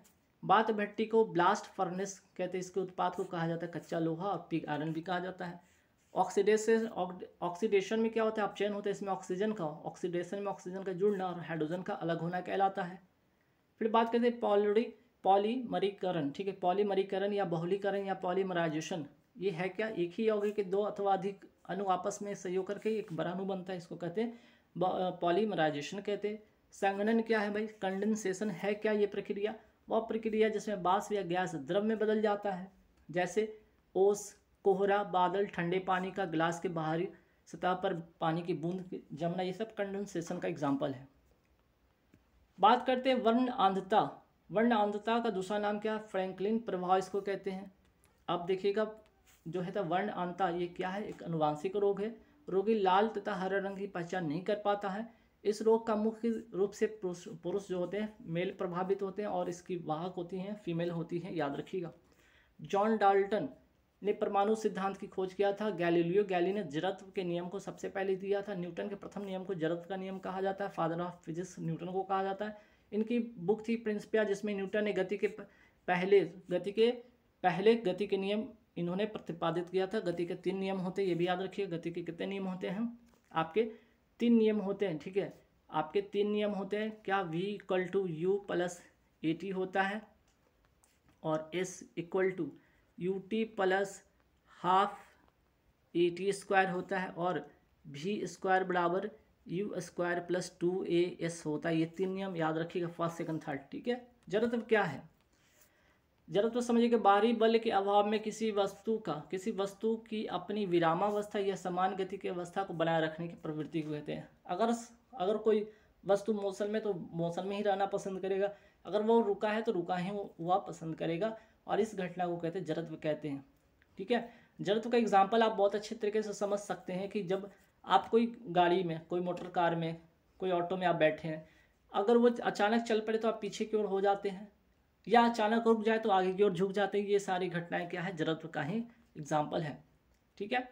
बल की परिभाषा की अगर मैं बात करूँ, न्यूटन के प्रथम नियम से ही बल की परिभाषा मिलता है। बल एक सदिश राशि, बल का जो मात्रक होता है न्यूटन होता है, और बल का जो होता है डायमेंशनल फॉर्मूला mLT-2 होता है। इसके बारे में आपको डिटेल्स मैंने आगे वाले स्टार्टिंग में ही मैंने वीडियो में बता रखा है, ठीक है, तो देख लीजिएगा।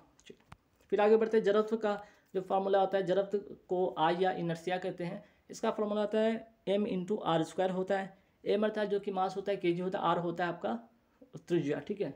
m क्या होता है? आपका त्रिज्या होता है। अगर सवाल आ जाए कि जड़त्व किस पर निर्भर करता है, तो मास पर तो निर्भर करता है, द्रव्यमान पे, और त्रिज्या पे ही निर्भर करता है, ठीक है। बिजली के चमकने पर कौन सी गैस उत्पन्न होती है? NO2 गैस उत्पन्न होती है। रडार का आविष्कार किसने किया था? वाटसन वॉट ने किया था, ठीक है। और लाल रुधिर कणिकाएं, ठीक है, लाल आरबीसी कहाँ बनती है? बोन मैरो में बनती है, जिसको अस्थि मज्जा कहते हैं, बोन मैरो कहते हैं, बोन मैरो, ठीक है। अब आते हैं किडनी का वजन। किडनी देखते होंगे ऐसा होता है किडनी, ठीक है, 2 पेयर में होता है किडनी, ठीक।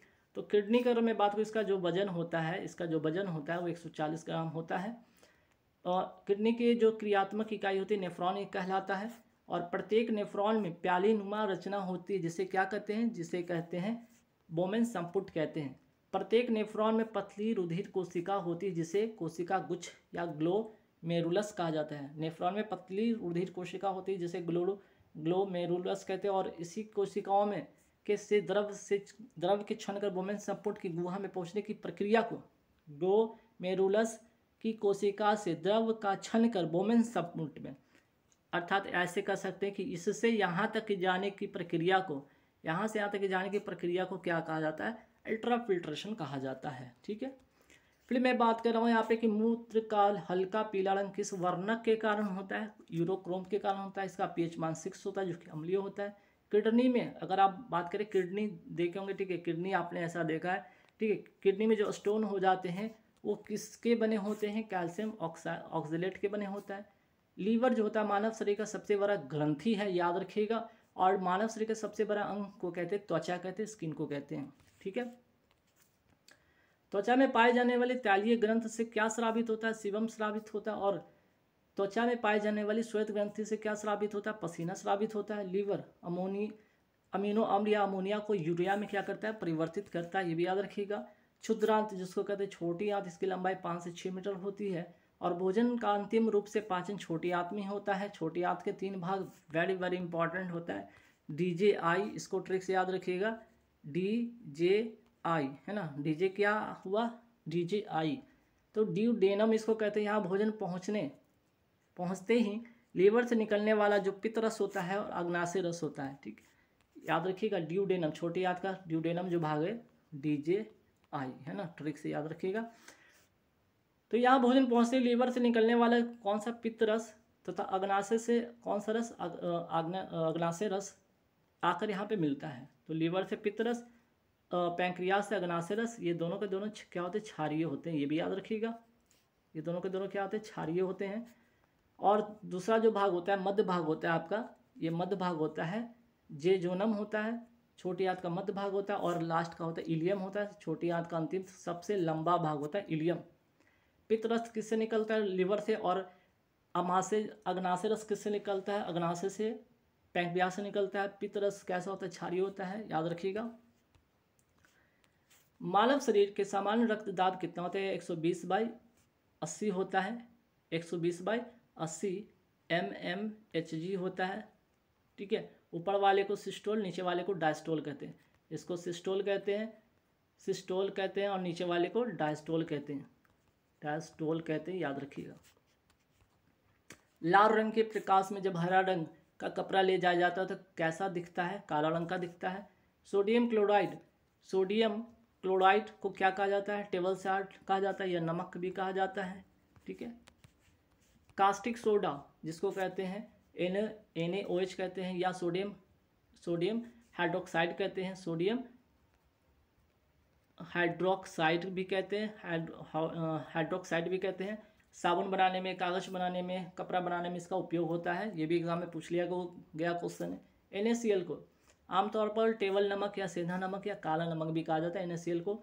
सार्स क्या है, तो सार्स आपका एक विषाणु जनित रोग है। सार्स यहाँ पे देखिएगा लिखा हुआ है SARS, इसी को कहते हैं SARS, severe acute respiratory syndrome. या कोरोना वायरस है, जब कोरोना आया था तो ये वायरस था जो कि फेफड़े को किसको प्रभावित किया था, फेफड़े को प्रभावित किया था, ये भी ध्यान रखिएगा।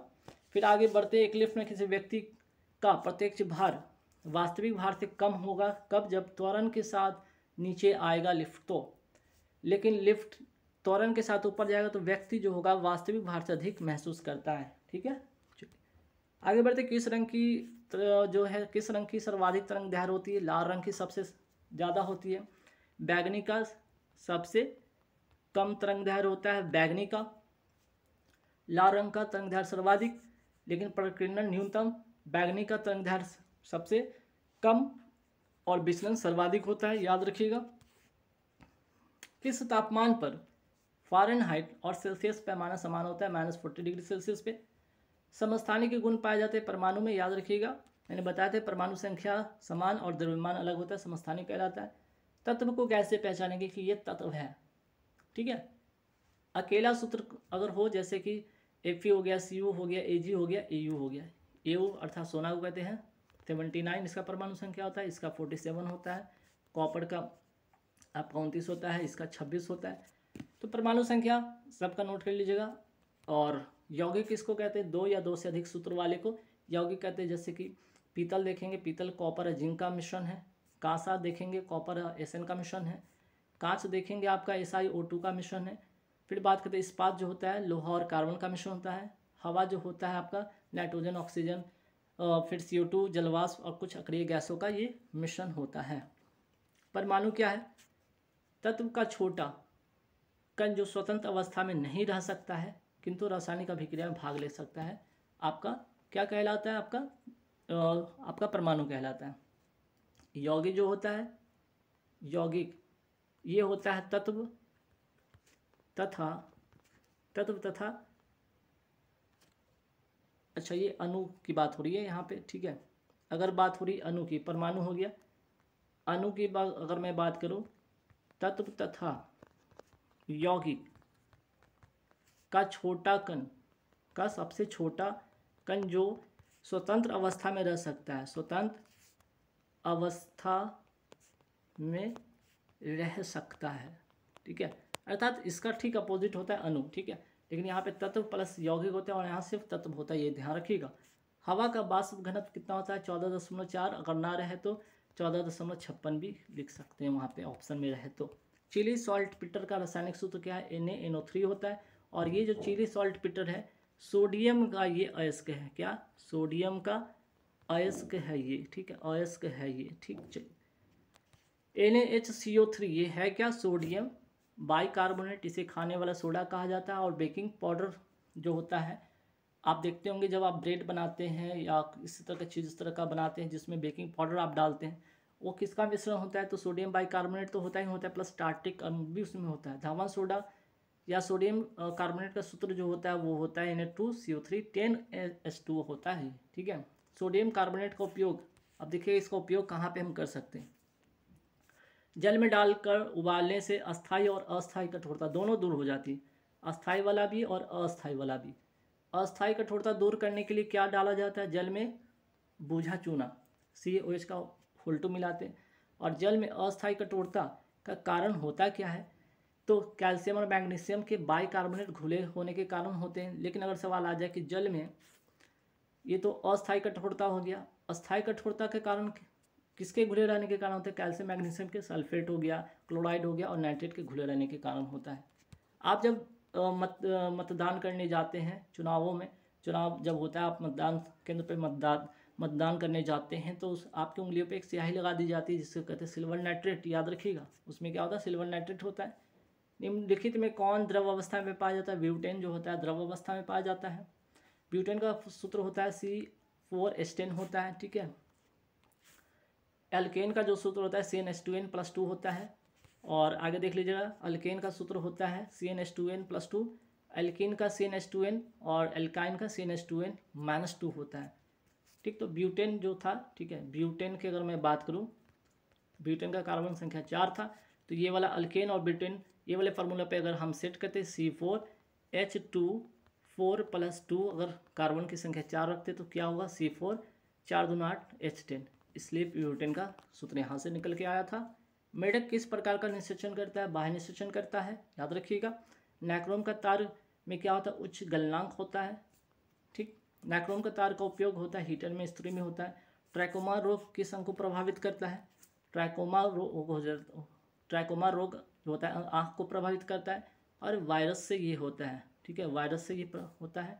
ट्रैकोमा विषाणु जनित रोग है या वायरस जनित रोग है, आँख का लाल होना, उसमें दर्द होना, ये होता है इसमें, ठीक है।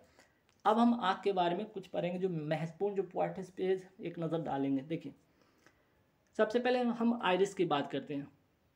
आप आँख देखे होंगे, ठीक है, आँख में आगे होता है क्या आपका, और यहाँ पे होता है एक आइरिस होता है, इससे लेंस लटका होता है। ये सबसे पीछे वाला भाग होता है जिसको रेटिना कहते हैं, है ना, रेटिना कहते हैं। तो देखिएगा, आइरिस परितारिका का कार्य क्या है? पुतली जो होता है, ये जो लेंस है, ठीक है, लेंस है, लेंस के आकार को क्या करता है? ये नियंत्रित करता है। आँखों के रंग का निर्धारण करता है और प्रकाश की मात्रा को नियंत्रण करता है। कॉर्निया, ये देख रहे हैं, ये वाला भाग है आपका कॉर्निया। आँखों के सबसे बाहरी पारदर्शी परत होता है कॉर्निया, ठीक है। ये तो बाकी स्क्लेरा हो गया, ये क्या हो गया? दृष्टि स्क्लेरा इसको कहते हैं, स्क्लेरा इसको कहते हैं, ठीक है। आगे बात करेंगे।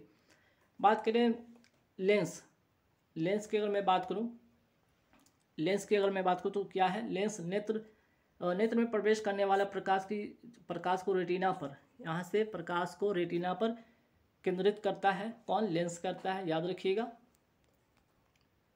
चलिए, यहाँ पे पुपिल्स कर लीजिएगा, ठीक है, यहाँ पे पुपिल्स कर लीजिएगा, पुपिल, पुतली को, ठीक है। पुतली को क्या करता है? इसके आकार को नियंत्रित करता है। देखिएगा, जब आप देखते होंगे आँख का ये बीच वाला पार्ट होता है, इसी को कहते हैं पुपिल कहते हैं। इसको क्या कहते हैं? पुपिल कहते हैं। जब आप बहुत तेज प्रकाश में जाइएगा तो ये क्या सिकुड़ता है, और कम रोशनी में जाइएगा तो क्या ये फैलता है ना, तो इसी को कहते हैं पुपिल कहते हैं। फिर आते हैं दृष्टि पटल, रेटिना। आँख के पिछले पर्दे को रेटिना कहा जाता है, जहाँ छवि बनता है। अभी मैंने बताया भी था, आँख का जो होता है ये पीछे वाला पार्ट ही होता है आपका रेटिना कहलाता है। मानव नेत्र रेटिना पर प्रतिबिंब छवि, रेटिना पर जो छवि कितना देर बनता है? 1/16 सेकंड तक बना रहता है। मानव नेत्र जो होता है, मानव नेत्र की रेटिना का 2 पार्ट होता है। शंकु होता है, जिसको इंग्लिश में कहते हैं कोन्स, रंग का आभास कराता है, और छर जिसको रॉड्स करते हैं, ये प्रकाश की तीव्रता को आभास कराता है। वेरी वेरी इंपॉर्टेंट क्वेश्चन है ये दोनों, ठीक है। तो रेटिना का 2 भाग याद रखिएगा। आँख की पुतली या जिसको पिल कहते हैं, यहाँ से प्रकाश रेटिना तक पहुँचता है, ठीक है। फिर आगे देखते हैं कंजंक्टिवा, जिसको कहते हैं नेत्र श्लेष्मता कहते हैं। यह एक पतली अस्पष्ट झिल्ली है जो पलक के अंदरूनी हिस्से आँख के सफ़ेद भाग को ढकता है। यह बलगम का परत बना होता है जो आंसू का हिस्सा भी बनता है। कंजंक्टिवा या कंजंक्टाइविस, ठीक है, कंजंक्टाइविटिस भी बीमारी इसी के कारण होता है, आँखों से संबंधित है, याद रखिएगा। आँखों का लेंस जो होता है कैसा होता है? उत्तल लेंस होता है, जिसमें वास्तविक और उल्टा प्रतिबिंब बनता है। कैमरे की लेंस की तरह ही आँखों का लेंस भी होता है। आँखों का लेंस कैमरे की लेंस की तरह ही होता है। स्क्लेरा की मैं बात करूँ, श्वेत पटल यह अपारदर्शी कठोर रेशेदार संयोजी ऊतक होता है जो बाहरी चोट से बचाता है। मैंने अभी बताया था। स्क्लेरा क्या था? आँख का ये वाला भाग होता है, ये वाइट देखते होंगे, ये पूरा भाग आपका क्या? स्क्लेरा है, ठीक है।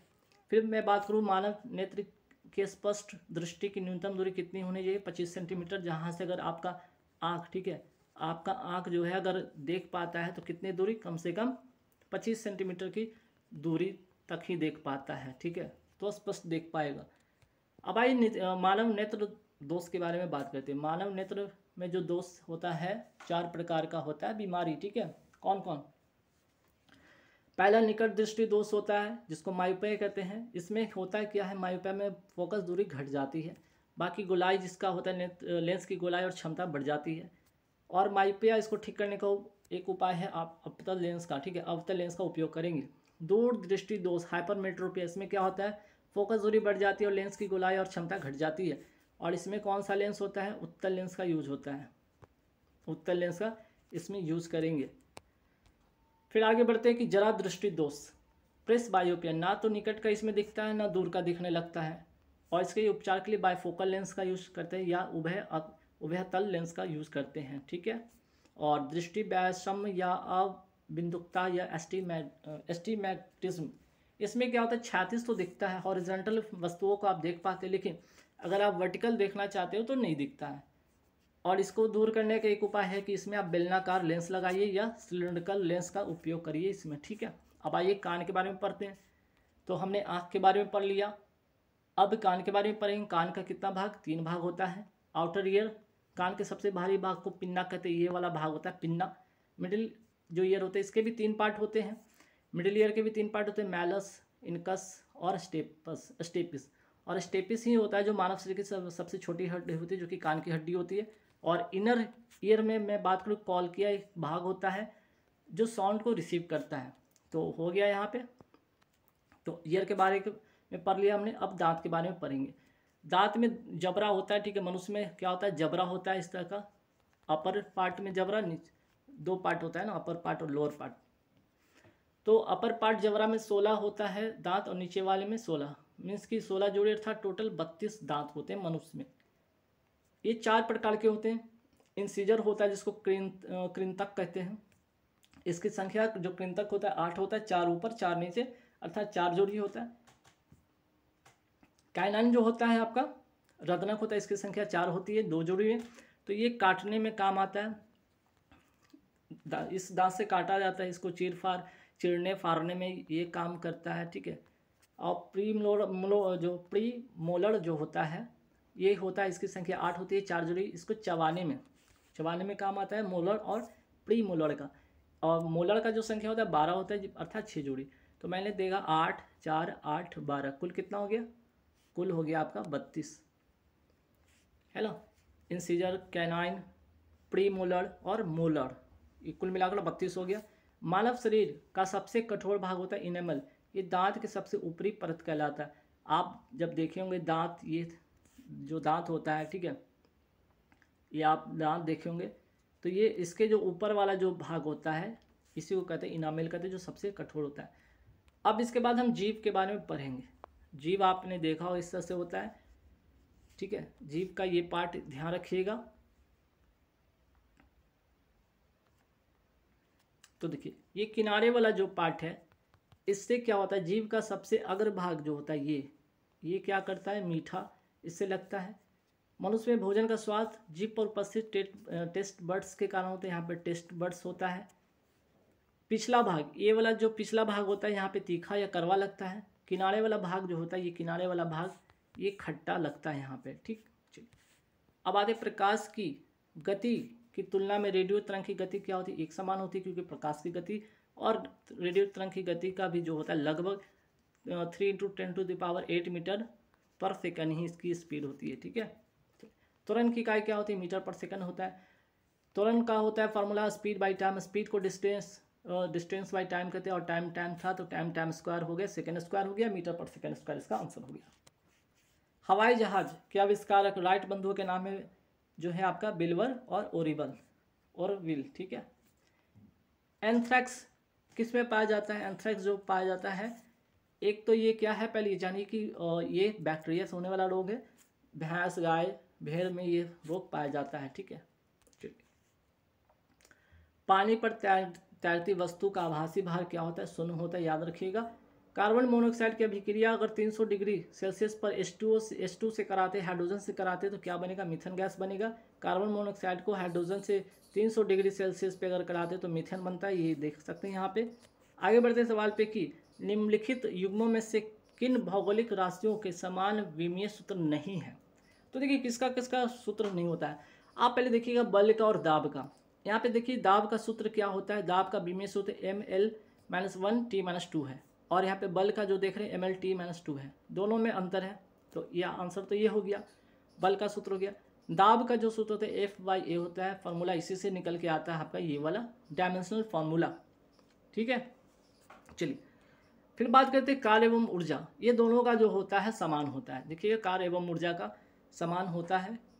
ठीक है, तो कार्य एवं ऊर्जा इसका ml² t-2 होता है। कार्य का कैसे निकलता है, डायमेंशनल फार्मूला यहाँ पे देखिएगा। कार्य को क्या कहते हैं, F/S कहते हैं। F मीन्स की फोर्स इंटू डिस्प्लेसमेंट होता है।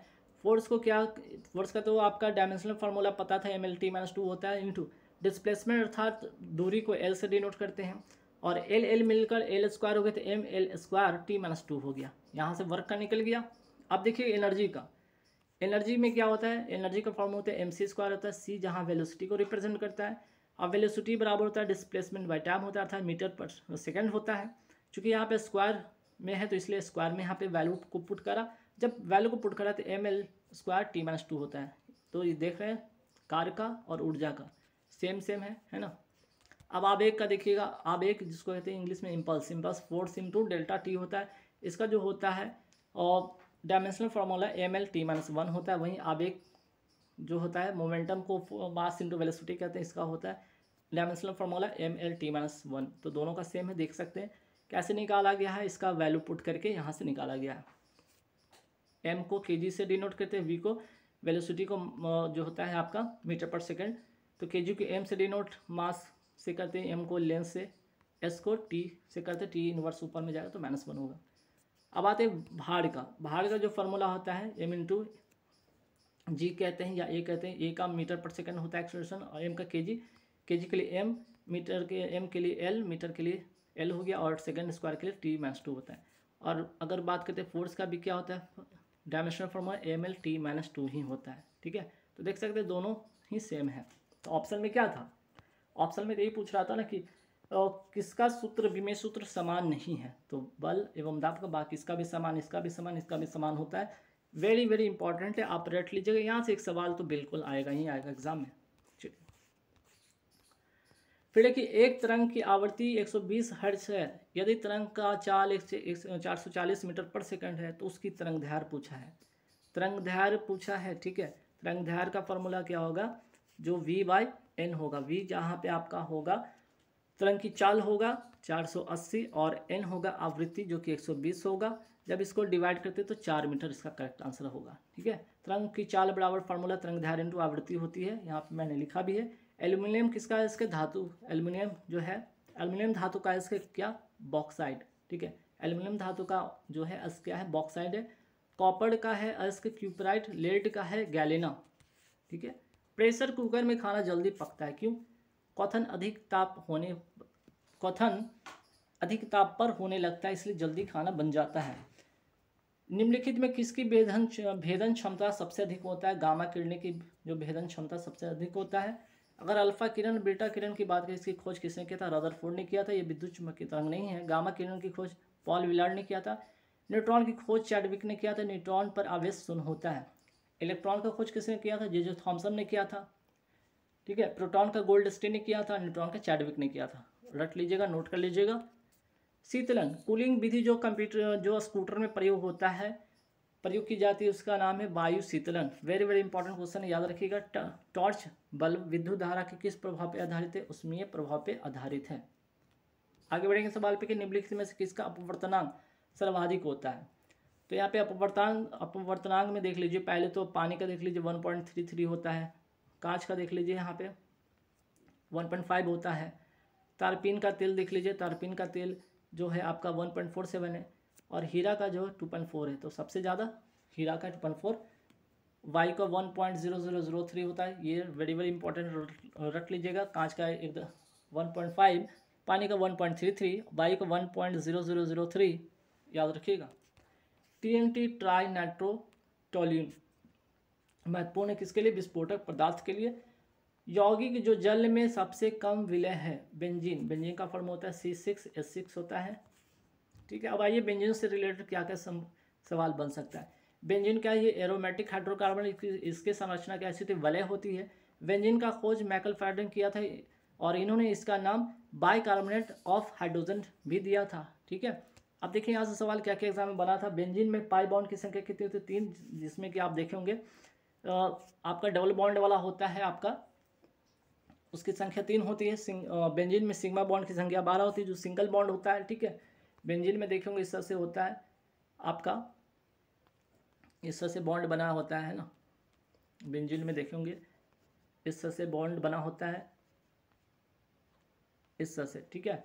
तो जहाँ पर जहाँ डबल होगा, जहाँ जहाँ डबल होगा, एक छोड़कर डबल, एक छोड़कर डबल होगा, इस तरह से, ठीक है। यहाँ पे कुछ गड़बड़ मैंने किया क्या?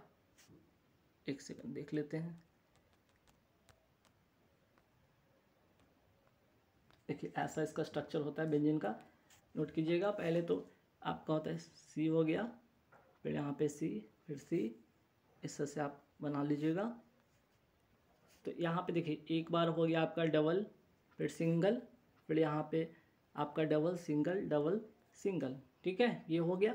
और बाकी H हो गया, यहाँ पे सब में H, यहाँ पे वैल्यू पुट कर लीजिए, H वैल्यू पुट कर लीजिए, H वैल्यू पुट कर लीजिए, यहाँ पे भी H वैल्यू पुट कर लीजिए। तो जहाँ जहाँ ये डबल वाला बॉन्ड है, देख रहे हैं डबल वाला बॉन्ड है, कितनी है संख्या 3, और सिंगल वाला जो होगा सब काउंट कीजिएगा तो आएगा आपका 12, ठीक है। सब आएगा सिंगल बॉन्ड वाला 12, जिसमें डबल बॉन्ड वाला भी ऐड होता है इसमें, ठीक है। फिर बात करते हैं यौगिक फिनॉल का सामान्य नाम क्या है। फिनॉल का सामान्य है कार्बोलिक एसिड C6H5OH, या पिपरिक अम्ल भी कहते हैं। फिनॉल को पिपरिक अम्ल भी कहते हैं। इसका उपयोग कीटाणुनाशक के रूप में होता है। वेरी वेरी इंपॉर्टेंट है, ध्यान रखिएगा। व्यंजक चूर्ण का सूत्र भी वेरी वेरी इंपॉर्टेंट, कितना बार ना एग्जाम में आ चुका है। कैल्शियम हाइपोक्लोराइड कहते हैं, CaOCl का होल 2 होता है। जल में घुलनशील विटामिन, देखिए जल में घुलनशील विटामिन कौन सा है? BC, vitamin B, vitamin C जो है जल में घुलनशील है। लेकिन वसा में घुलनशील विटामिन है vitamin A, D, E, K। Vitamin C का रासायनिक नाम स्कर्बिक एसिड होता है। स्कर्बिक एसिड जो होता है, इसी की कमी से जो होता है आपका विटामिन C जो होता है आपका स्कर्बिक होता है, जैसे कि सूडो से खून आना है ना, स्कर्बिक जो बीमारी होता है उसमें हो जाता है।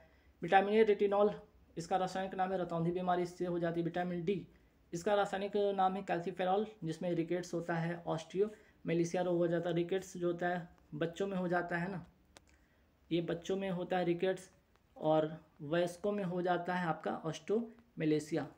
विटामिन ई टोकोफेरॉल बांझपन के कारण होता है। विटामिन के फिलियोक्विनिन रक्त का थक्का नहीं इसके कारण बन पाता है। और विटामिन B12 जिसको साइनो कावालामिन कहते हैं, इसमें कोबाल्ट, इसी में पाया कोबाल्ट किस विटामिन में पाया जाता है? विटामिन B12 में पाया जाता है। अब भाई सर्वग्राहक रक्तदाता, जो कि सर्वग्राहक रक्तदाता ग्रुप कौन सा है? तो आपका AB निगेटिव होगा इसका करेक्ट आंसर, ठीक है। ये नहीं होगा, AB निगेटिव होगा। यूनिवर्सल रिसेप्टर, ये आपका होता है डोनर, ये होता है आपका डोनर, ठीक है, ये यूनिवर्सल डोनर होता है। अब आइए ब्लड ग्रुप O में क्या होता है? एंटीजन नहीं पाया जाता है। ब्लड ग्रुप AB में एंटीबॉडी नहीं पाया जाता है। ये दोनों बातें ध्यान रखिएगा। इंसुलिन मनुष्य के निम्नलिखित में से किस अंगों से निकलता है? पैंक्रियास से निकलता है। पैंक्रियास के बीटा सेल से निकलता है। पित्तरस किससे निकलता है? लीवर से निकलता है, जो कि क्षारीय है। पिट्यूटरी ग्रंथि, ये ब्रेन में पाया जाता है, इसे मास्टर ग्लैंड कहा जाता है। गॉल ब्लैडर का काम क्या काम है? ये लीवर के ठीक नीचे रहता है। पहला बात, लीवर के ठीक नीचे रहता है, और इसका काम है लीवर से निकलने वाला पित्तरस रस को संग्रहित करना। अब ये ध्वनि तरंग किस दर पर यात्रा करती है? 11,000 फीट पर सेकंड पे ये यात्रा करती है। फिर बात करते हैं वायु में ध्वनि का चाल कितना होता है? 332 मीटर पर सेकंड होता है। जल में ध्वनि का चाल 1483 मीटर पर सेकंड होता है। निम्नलिखित में कौन सी वायु को ग्रीन हाउस वायु कहा जाता है? कार्बन डाइऑक्साइड को कहा जाता है ग्रीन हाउस गैस कहा जाता है। भाई ये ग्रीन हाउस गैस कौन कौन से हैं? मीथेन हो गया, CH4 हो गया, NO2 हो गया, जो होता है आपका नाइट्रोजन ऑक्साइड होता है, ठीक है, जलवाष्प हो गया, क्लोरोफ्लोरोकार्बन हो गया, ठीक।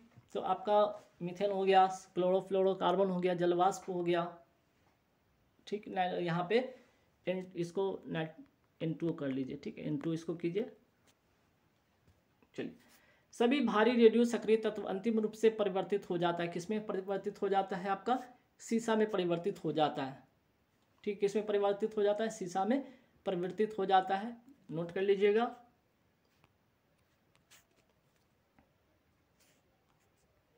नेक्स्ट सवाल है कि अविद्युतता जिसको कहते हैं एस्टिग्मेटिज्म मानव शरीर के किस भाग या क्षमता को प्रतिकूल प्रभावित करता है? आँख और दृष्टि को। मैंने अभी बताया था कि एस्टिग्मेटिज्म जो होता है आँखों के 4 दोषों में से एक प्रकार है, जिसमें कि रोगी क्षैतिज तो देखता है लेकिन वर्टिकल नहीं देख पाता है, और इसके लिए कौन सा लेंस का यूज़ होता है? बेलनाकार लेंस या सिलिंड्रिकल लेंस का यूज़ इसमें किया जाता है। पहाड़ी को जब एक बर्तन में रखा जाता है तो कैसा दिखता है? उत्तल लेंस की तरह दिखता है। अवतल दर्पण तथा उत्तल लेंस का प्रतिबिंब बनेगा कैसा? व से याद रखिएगा, व से वास्तविक, ठीक है, वास्तविक बनेगा और उल्टा बनेगा। वास्तविक तो बनेगा यहाँ पे, और अवतल का जो होता है उल्टा, और उत्तल में भी उल्टा बनेगा प्रतिबिंब।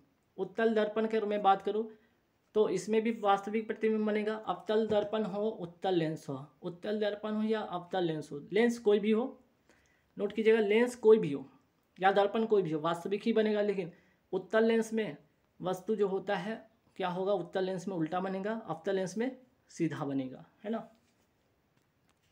उत्तल दर्पण का उपयोग किस में होता है? गाड़ी के साइड मिरर के रूप में होता है। सोडियम परावर्तक लैंप में भी होता है।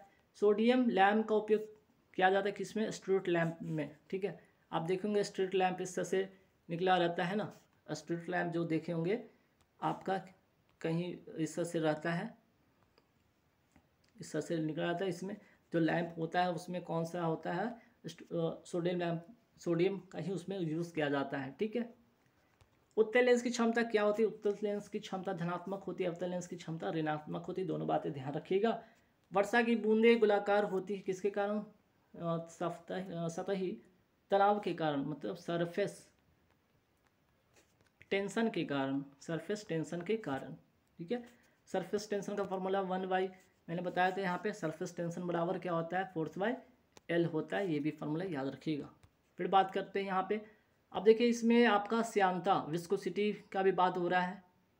तो विस्कोसिटी क्या होता है? केवल द्रवों में श्यानता जो होती है केवल द्रवों तथा गैसों में होता है। ठोस की श्यानता जो होती है शून्य होती है। द्रवों में श्यानता जो होता है ससंजक कोहेसिव फोर्स के कारण होती है, ठीक है।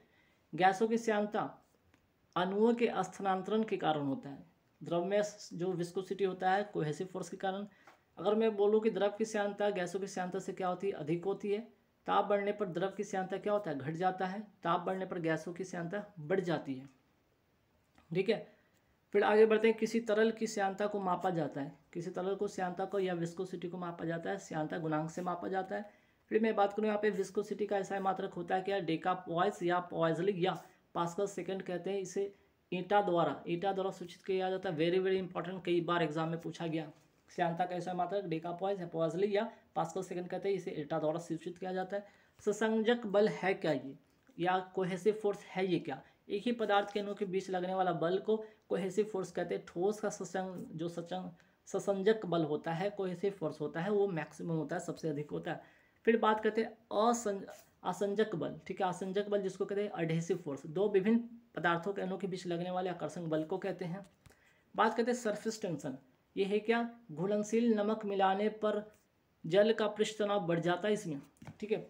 अगर हम सरफेस टेंशन की मैं बात करूँ तो घुलनशील नमक मिलाने पर जल का जो सरफेस टेंशन है वो क्या होता है? बढ़ जाता है। ताप बढ़ाने पर जो होता है सरफेस टेंशन क्या होता है? वो कम हो जाता है। चेचक के टीके की खोज किसने किया था? एडवर्ड जेनर ने किया था, याद रखिएगा। और यहाँ पे देखिए लुइस पास्चर का भी नाम आ रहा है, तो लुइस पास्चर रेबीज के टीके की खोज किया था। अलेक्जेंडर फ्लेमिंग यहाँ पे भी आ रहा है वर्ड, तो पेनिसिलिन की खोज किया था, ये प्रथम एंटीबायोटिक था, याद रखिएगा। परम दाब क्या है? गेज दाब plus 1 bar. Very very important question, note कर लीजिएगा। फिर आगे बढ़ते हैं। मनुष्य का तापक्रम लगभग कितना होता है? 98 डिग्री फ़ारेनहाइट होता है।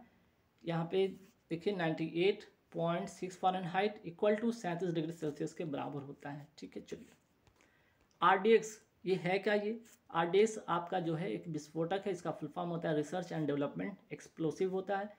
बारूद जिसे कहते हैं गन पाउडर बनाने में किसका उपयोग होता है, पोटेशियम नाइट्रेट का होता है उपयोग। और गन पाउडर की खोज किसने किया था, रोजर बैंकर ने किया था। जीन शब्द किसने दिया था, बेल हेलम जोहानसन ने दिया था। जीन जो है अनुवांशक ये क्या है, जीन है क्या एक्चुअली में, तो वंशानुगत जानकारी को एक पीढ़ी से दूसरे पीढ़ी तक ले जाता है जीन, ठीक है। और अगर पूछ लिया जाए जीन है क्या, डीएनए का एक खंड होता है जो प्रोटीन या आरएनए कणों को बनाने के लिए कोड प्रदान करता है जीन, ठीक है। डीएनए की जो मूल इकाई होती क्या, न्यूक्लियोटाइड्स होता है। डीएनए के क्रियात्मक खंडों के कहा जाता है जीन कहा जाता है। दाब मापने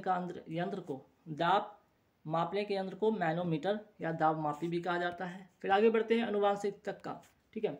अनुवांशिकता या जेनेटिक्स की मैं बात करूँ, ये शब्द किसने दिया था, विलियम वॉटसन ने दिया था। अनुवांशिकता का शब्द जो है वर्ड है, जेनेटिक्स शब्द किसने दिया था, विलियम वॉटसन ने दिया था।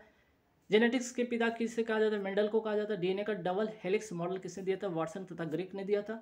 प्रयोगशाला में सर्वप्रथम डीएनए का संश्लेषण किया था हरगोविंद खुराना ने, और इसके लिए 1968 में इनको नोबेल पुरस्कार भी मिला था, ठीक है, फिजिक्स के क्षेत्र में। जीन की खोज सर्वप्रथम किसने किया था, जीन की खोज ग्रेगर जोहान मेंडल ने किया था। मटर के पौधे पर इन्होंने रिसर्च किया था, मटर के पौधे पर रिसर्च किया था। 7 मटर के पौधे लेकर इस पर रिसर्च किया था। प्रोटीन तथा डीएनए किसके संपर्क में आने पर त्रियामी विन्यास प्राप्त करते, जल के। जीन के भीतर अनुक्रम आधार परिवर्तन कहलाता उत्परिवर्तनवाद का सिद्धांत किसने दिया था, ह्यूगो डी ब्रिज ने दिया था। जीन कहाँ पाया जाता है, गुणसूत्रों पर। गुणसूत्र का नाम दिया था डब्ल्यू वाल्टर ने दिया था। गुणसूत्र पाया कहाँ जाता है, कोशिका के न्यूक्लियस में पाया जाता है। गुणसूत्र में पाए जाने वाले अनुवांशिक पदार्थ को कहा जाता है जीनोम, ठीक है। और गुणसूत्र का अंतिम सिरा क्या कहलाता है, टेलोमियर। और गुणसूत्र का केंद्र में जो स्थित होता है सेंट्रोमियर, ठीक है। जो आपका देखते हैं इस तरह से गुणसूत्र होता है, ये सेंटर वाला भाग होता है आपका सेंट्रोमियर, और ये ऊपर वाला भाग टेलोमियर कहलाता है। मनुष्य में गुणसूत्रों की संख्या 46 होती है, अर्थात 23 जुड़ी होती है, 22 जुड़ी होती है। कायिक गुणसूत्र को कहते हैं, एक जुड़ी होता है लैंगिक गुणसूत्र होता है, और यही होता है मेल और फीमेल के निर्धारण में काम करता है। प्रत्येक गुणसूत्र में डीएनए की संख्या 1 होती है। संतान में लिंग निर्धारण के लिए उत्तरदायी होता है पुरुष गुणसूत्र XY, ठीक है। अगर XX होगा गुणसूत्र तो संतान लड़की होगी, XY गुणसूत्र होगा तो संतान लड़का होगा, ठीक है। देखिएगा आगे सवाल पे कि बार चुंबक के केंद्र में चुंबकत्व होता है 0। खुले में रहने से वायु से नमी को अवशोषण करने के गुणधर्म को कहते हैं प्रस्वेदन कहते हैं। प्रस्वेदन को इंग्लिश में कहते हैं डेलिक्सेंस, ठीक है, डेलिक्सेंस कहते हैं, याद रखिएगा। वेरी वेरी इंपॉर्टेंट क्वेश्चन है, एग्जाम में पूछा हुआ सवाल है, महत्वपूर्ण सवाल है।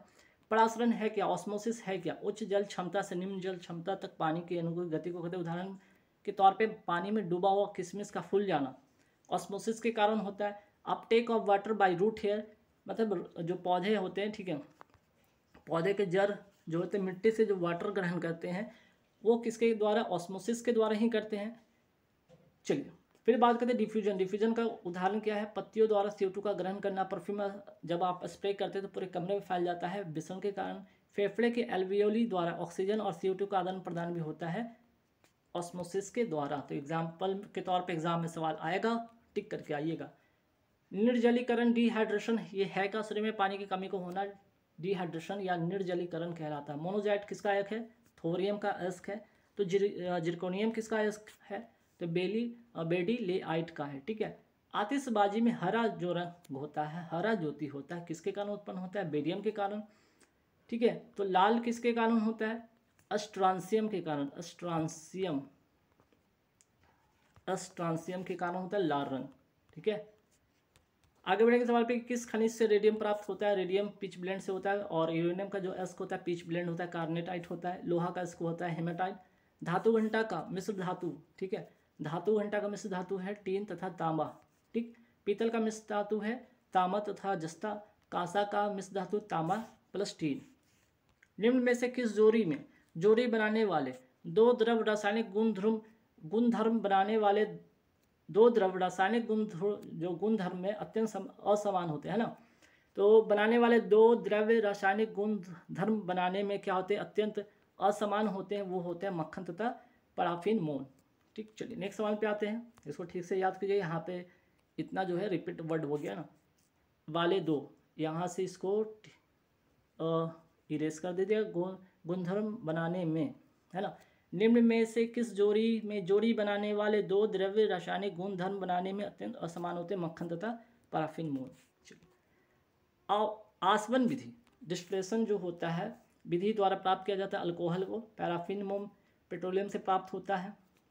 तो आसवन विधि द्वारा अल्कोहल भी होता है, पैराफिन का भी प्राप्त किया जाता है। संगमरमर क्या है? चूना पत्थर का रूपांतरण है और आग्नेय चट्टान का उदाहरण है संगमरमर या चूना पत्थर। ठीक है, तो संगमरमर क्या चूना पत्थर का ही रूपांतरण है, याद रखिए। हीरा कैसा है? चतुष्फलकीय होता है। इसका अपवर्तनांक 2.417 होता है। इसमें कार्बन का जो प्रसंकरण होता है वो sp3 होता है। परमाणु संख्या 7 वाले मूल तत्व के एक परमाणु में क्या होंगे? परमाणु संख्या 7 नाइट्रोजन का 7 होता है। ठीक है, तो देखिएगा अब इससे पूछा गया क्या होता है, तो अगर देखिएगा इसका तो एक इलेक्ट्रॉन भी 7 होता है, प्रोटॉन भी आपका 7 होता है। तो इलेक्ट्रॉन प्रोटॉन क्या होता है? 7 होता है। न्यूट्रॉन पूछता तो 14 में से 7 घटाते तो 7 होता न्यूट्रॉन। द्रव्यमान पूछता तो द्रव्यमान 14 हो जाता। निम्न में से कौन सा धातु नाइट्रिक अम्ल से आबद्ध होता है? वो है पारा। नाइट्रिक अम्ल से अबाधित रहता है, मतलब नाइट्रिक अम्ल जो होता है इसमें क्या ये घुलता नहीं है, मीन्स कि इसको पिघलाया नहीं जा सकता है।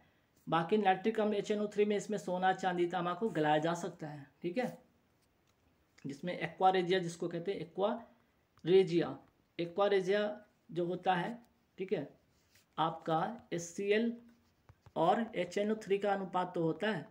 एक्वारेजिया में HCl 3 अनुपात में होता है और ये आपका 3 अनुपात आपका 1 होता है ना। चलिए 3 अनुपात क्या होता है? 3 अनुपात 1 होता है या 2 होता है? कमेंट करके बताइएगा। 1 या क्या होता है? ये तो 3 हो गया, यहाँ पे क्या होता है आप कमेंट करके बताइए। ठीक है, चलिए नेक्स्ट सवाल पे आते हैं कि सोडियम को केरोसिन में डुबोकर क्यों रखा जाता है? क्योंकि ये हवा में जलने है ना, ये हवा में जल जाएगा। इसके हवा में के संपर्क में आने पर क्या होगा? ये जल उठेगा। इसे सोडियम को केरोसिन में डुबाकर रखा जाता है। सवाल आएगा कि निर्जलीकरण में पिंड से खोया गया द्रव ज़्यादातर क्या होता है? सोडियम क्लोराइड होता है। निर्जलीकरण जिसको कहते हैं डिहाइड्रेशन है ना, इसको कहते हैं डिहाइड्रेशन कहते हैं। इसमें ये होता है क्या? सोडियम क्लोराइड की जो होती कमी हो जाती है। आगे बढ़ेंगे सवाल पे कि ट्रांजिस्टर के बनने में 2 मूल तत्व का प्रायः उपयोग होता है। किसका? सिलिकॉन का और जर्मेनियम का। ट्रांजिस्टर के बनने में ये 2 मूल तत्व का उपयोग होता है। ठीक है, गैर चिपकने वाले रसोई के बर्तनों पर किसकी परत होती है? टेफ्लॉन की होती है। टेफ्लॉन नामक प्लास्टिक का निर्माण किस बहुलीकरण के कारण होता है? टेट्राफ्लोरा इथिलीन के कारण होता है। टेफ्लॉन ये है क्या? योगज बहुलकन ठीक है द्वारा तैयार किया जाता है। मोस्ट इंपॉर्टेंट क्वेश्चन है। पीवीसी क्या है? पीवीसी का फुल फॉर्म होता है पॉलीविनाइल क्लोराइड होता है। इसे विनाइल क्लोराइड के बहुलीकरण से प्राप्त होता है। जैसे बरसाती सीट कवर आप देखते होंगे इसी से बना होता है, पीवीसी से। एक्टिनाइड्स जो परमाणु संख्या वाले मूल तत्व होते हैं वो क्या होते हैं? 89 से लेकर आपके 103 तक होते हैं एक्टिनाइड। ठीक, एक्टिनाइड जो होता है आपका ये आवर्त 7 में होता है और ये जो होता है रेडियोधर्मी होते हैं। और लैंथेनाइड 57 से 51 जो होता है संख्या वाले होते हैं पीरियोडिक टेबल में, वो होते हैं लैंथेनाइड जो कि आवर्त संख्या 6 में होता है। ठीक है, चलिए प्रतिरोध मापने की इकाई क्या है? प्रतिरोध मापने की इकाई ओम है। फिर तो वोल्ट क्या है? एम्पियर क्या है? कूलॉम क्या है? इसके बारे में जानते हैं। विद्युत धारा का मात्रक होता है एम्पियर। एम्पियर विद्युत धारा का मात्रक होता है। विद्युत धारा को एम्पियर में मापने के यंत्र को कहते हैं एमीटर कहते हैं। एमीटर क्या है? इसे परिपथ में सदैव श्रेणी क्रम में जोड़ा जाता है। और विभवांतर तथा विद्युत विभव का मात्रक होता है वोल्ट। ठीक है, वोल्ट हो गया। आवेश का मात्रक क्या होता है? ये कूलम होता है। आवेश को क्या करते हैं? ठीक है, आवेश को क्यू से डिनोट करते हैं। चार्ज आवेश equal to I into T होता है। Q equal to I into T होता है, जहाँ आई क्या होता है? विद्युत धारा होता है, टी टाइम होता है, क्यू आवेश होता है। विद्युत धारिता इलेक्ट्रिसिटी कैपेसिटी का जो फार्मूला होता है C equal to Q Y V होता है। C equal to Q Y V होता है, जहाँ पे ये चार्ज हो गया वोल्ट हो गया। ठीक, और ये आपका कैपेसिटी हो गया। इसका मात्रक फैराड होता है। विभवांतर पोटेंशियल डिफरेंस का फॉर्मूला होता है V equal to W by Q होता है, याद रखिएगा। V equal to W by Q होता है, मीन्स की वर्क बाई जो होता है आवेश होता है, वर्क डन बाई चार्ज होता है। चलिए, दिया सलाई की नोक पर होने वाले ज्वलनशील द्रव्य क्या होता है? लाल फास्फोरस होता है। ठीक है, आप माचिस की तीली पर देखेंगे ऊपर में क्या होता है? लाल फास्फोरस होता है। लाल फास्फोरस का सूत्र होता है P4। वाइट येलो फास्फोरस का सूत्र होता है P2। फिर बात करते हैं तरंग दैर्घ्य का एसआई इकाई क्या होता है? एंगस्ट्रॉम होता है। तो हर्ज किसका होता है? हर्ज होता है आवृत्ति का मात्रक। आवृत्ति का जो होता है फॉर्मूला होता है आवृत्ति इक्वल टू जो होता है n इक्वल टू 1/t होता है। t जहाँ आवर्तकाल होता है, ठीक है। यानी अर्थात फ्रीक्वेंसी जिसको कहते हैं। एक एंगस्ट्रॉम बराबर कितना होता है? एक एंगस्ट्रॉम बराबर 10⁻⁻10 मीटर होता है। हेनरी किसका है? तो हेनरी जो है प्रेरकत्व की इकाई, ऐसा इकाई है हेनरी। अब वेबर किसका है? तो देखिएगा वेबर जो है चुंबकीय फ्लक्स या चुंबकीय प्रवाह का ऐसा इकाई वेबर है, ठीक है। चलिए फिर बात करते हैं चुंबकीय क्षेत्र की तीव्रता। अगर चुंबकीय क्षेत्र की तीव्रता पूछ ले, इसका इकाई है टेस्ला। तीव्रता को किस चुंबकीय क्षेत्र की तीव्रता मापी जाती है? एम्पियर पर मीटर में मापी जाती है। चुंबकीय प्रवाह घनत्व या फ्लक्स घनत्व का ऐसा मात्रक क्या वेबर पर मीटर स्क्वायर होता है। चुंबकीय प्रवाह का ऐसा मात्रक वेबर होता है, लेकिन यहाँ ध्यान रखिए प्रवाह घनत्व या फ्लक्स घनत्व का मात्रक होता है वेबर पर मीटर स्क्वायर होता है। ल्यूमिनस फ्लक्स, ल्यूमिनस पावर का ऐसा मात्रक होता है लुमेन। ल्यूमिनस इंटेंसिटी या ज्योति तीव्रता का ऐसा यूनिट होता है कैंडेला। वही बात करते हैं ल्यूमिनस का ऐसा मात्रक होता है कैंडेला पर मीटर स्क्वायर होता है। ल्यूमिनेंस का जो होता है ऐसा यूनिट होता है लक्स होता है। फादर ऑफ फिजिक्स किसे कहा जाता है? न्यूटन को कहा गया है। और फादर ऑफ केमिस्ट्री किन को कहा जाता है? लेवोसियर को कहा जाता है। फादर ऑफ बायोलॉजी अस्तु को कहा जाता है। देखिएगा शक्ति का मात्रक वाट हो गया, किलो वाट हो गया, मेगा वाट हो गया, हॉर्स पावर हो गया, ठीक है। ये क्या हो गया? शक्ति के मात्रक हो गया। छोटे मशीन के लिए किलोवाट, बड़े मशीन के लिए मेगावाट। कार्य तथा ऊर्जा का मात्रक होता है watt second, watt hour, kilowatt hour होता है। कार्य करने की दर को शक्ति कहते हैं, कार्य करने की क्षमता को ऊर्जा कहते हैं। शक्ति का ऐसा मात्रक वाट होता है और शक्ति P इक्वल टू कार बाई टाइम होता है, कार बटे समय होता है। कार्य को जूल कहते हैं, समय को सेकंड कहते हैं, जूल पर सेकंड होता है। या वो वाट के बराबर होता है क्योंकि शक्ति का मात्रक ही होता है वाट। और एक जो शक्ति होता है बराबर होता है 10⁻7 अर्ग या पर सेकंड होता है, ठीक है। चलिए आगे बढ़ते सवाल पे। शक्ति का एक और मात्रक होता है जिसको कहते हैं अश्व शक्ति, जिसको हॉर्स पावर कहते हैं। अश्व शक्ति का इकाई किसने दिया था? जेम्स वाट ने दिया था। एक अश्व शक्ति, एक हॉर्स पावर बराबर 446 वाट होता है, ये भी याद रखिएगा। और 1 किलो वाट जो होता है 1 किलो वाट में होता है 1.34 हॉर्स पावर होता है। 1 वाट सेकंड में 1 जूल होता है, जो कि 1 वाट इंटू 1 सेकंड के बराबर होता है। 1 वाट सेकंड में 1 जूल। 1 वाट आवर में 3600 जूल होता है। 1 किलो वाट आवर में 3.6 इंटू 10⁻6 जूल होता है। अब देखिए जी का मान, जी का जो मान होता है कितना था? 6.67 इंटू 10⁻11 न्यूटन मीटर स्क्वायर पर केजी स्क्वायर होता है। ये वाला जी का मान जो होता है, स्मॉल जी का मान होता है 9.8 मीटर पर सेकंड स्क्वायर होता है। पृथ्वी पर जी का मान महत्तम होता है पृथ्वी के ध्रुव पर, ठीक है। पृथ्वी के ध्रुव पर जो होता है जी का मान महत्तम होता है। और जो होता है विषुवत सेंटर पे जो होता है जी का मान न्यूनतम होता है। पृथ्वी के विषुवत पे जी का मान न्यूनतम होता है। दाब का ऐसा मात्रक होता है न्यूटन पर मीटर स्क्वायर या पास्कल कहते हैं। P equal to pressure by force by क्या होता है? एरिया होता है। फोर्स को N से और एरिया को मीटर स्क्वायर से कहते हैं ना। वायुमंडल दाब का ऐसा मात्रक बार होता है। 1 बार बराबर 10⁵ न्यूटन पर मीटर स्क्वायर होता है। द्रव में दाब का जो होता है फॉर्मूला के लिए यूज़ करेंगे H इंटू डी इंटू जी। H जहाँ हाइट हो गया, D से डेंसिटी, G से ग्रेविटेशनल एक्सेलरेशन होता है, ठीक है।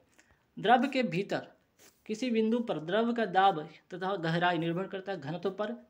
साउंड क्या है आपका? एक लॉन्गिट्यूडनल वेव है। लाइट क्या है? एक ट्रांसवर्स वेव या अनुप्रस्थ तरंग है। टीवी के रिमोट कंट्रोल में उपयोग होता है कौन सा तरंग? अवरक्त किरण, जिसको कहते हैं इंफ्रारेड, ठीक है। और रोगियों की चोट लगने पर सेकाई करने में उपयोग होता है अवरक्त किरण अर्थात इंफ्रारेड वेव का, ठीक है। तो गाइस यहाँ पे जैसे कि मैंने बताया था आपको, ये आपका पार्ट 1 था जहाँ पे आपको मैंने 600 क्वेश्चन कराए, ठीक है। 600 क्वेश्चन कराए। मैंने क्या बोला? ये साइंस का जो है 2000 प्लस साइंस का ये सीरीज है जो 4 से 5 पार्ट में आपको क्लियर हो जाएगा। 600 क्वेश्चन का आज मैंने करा दिया। जिनको इसको PDF लेनी 75 रुपये पे करके ले सकते हैं।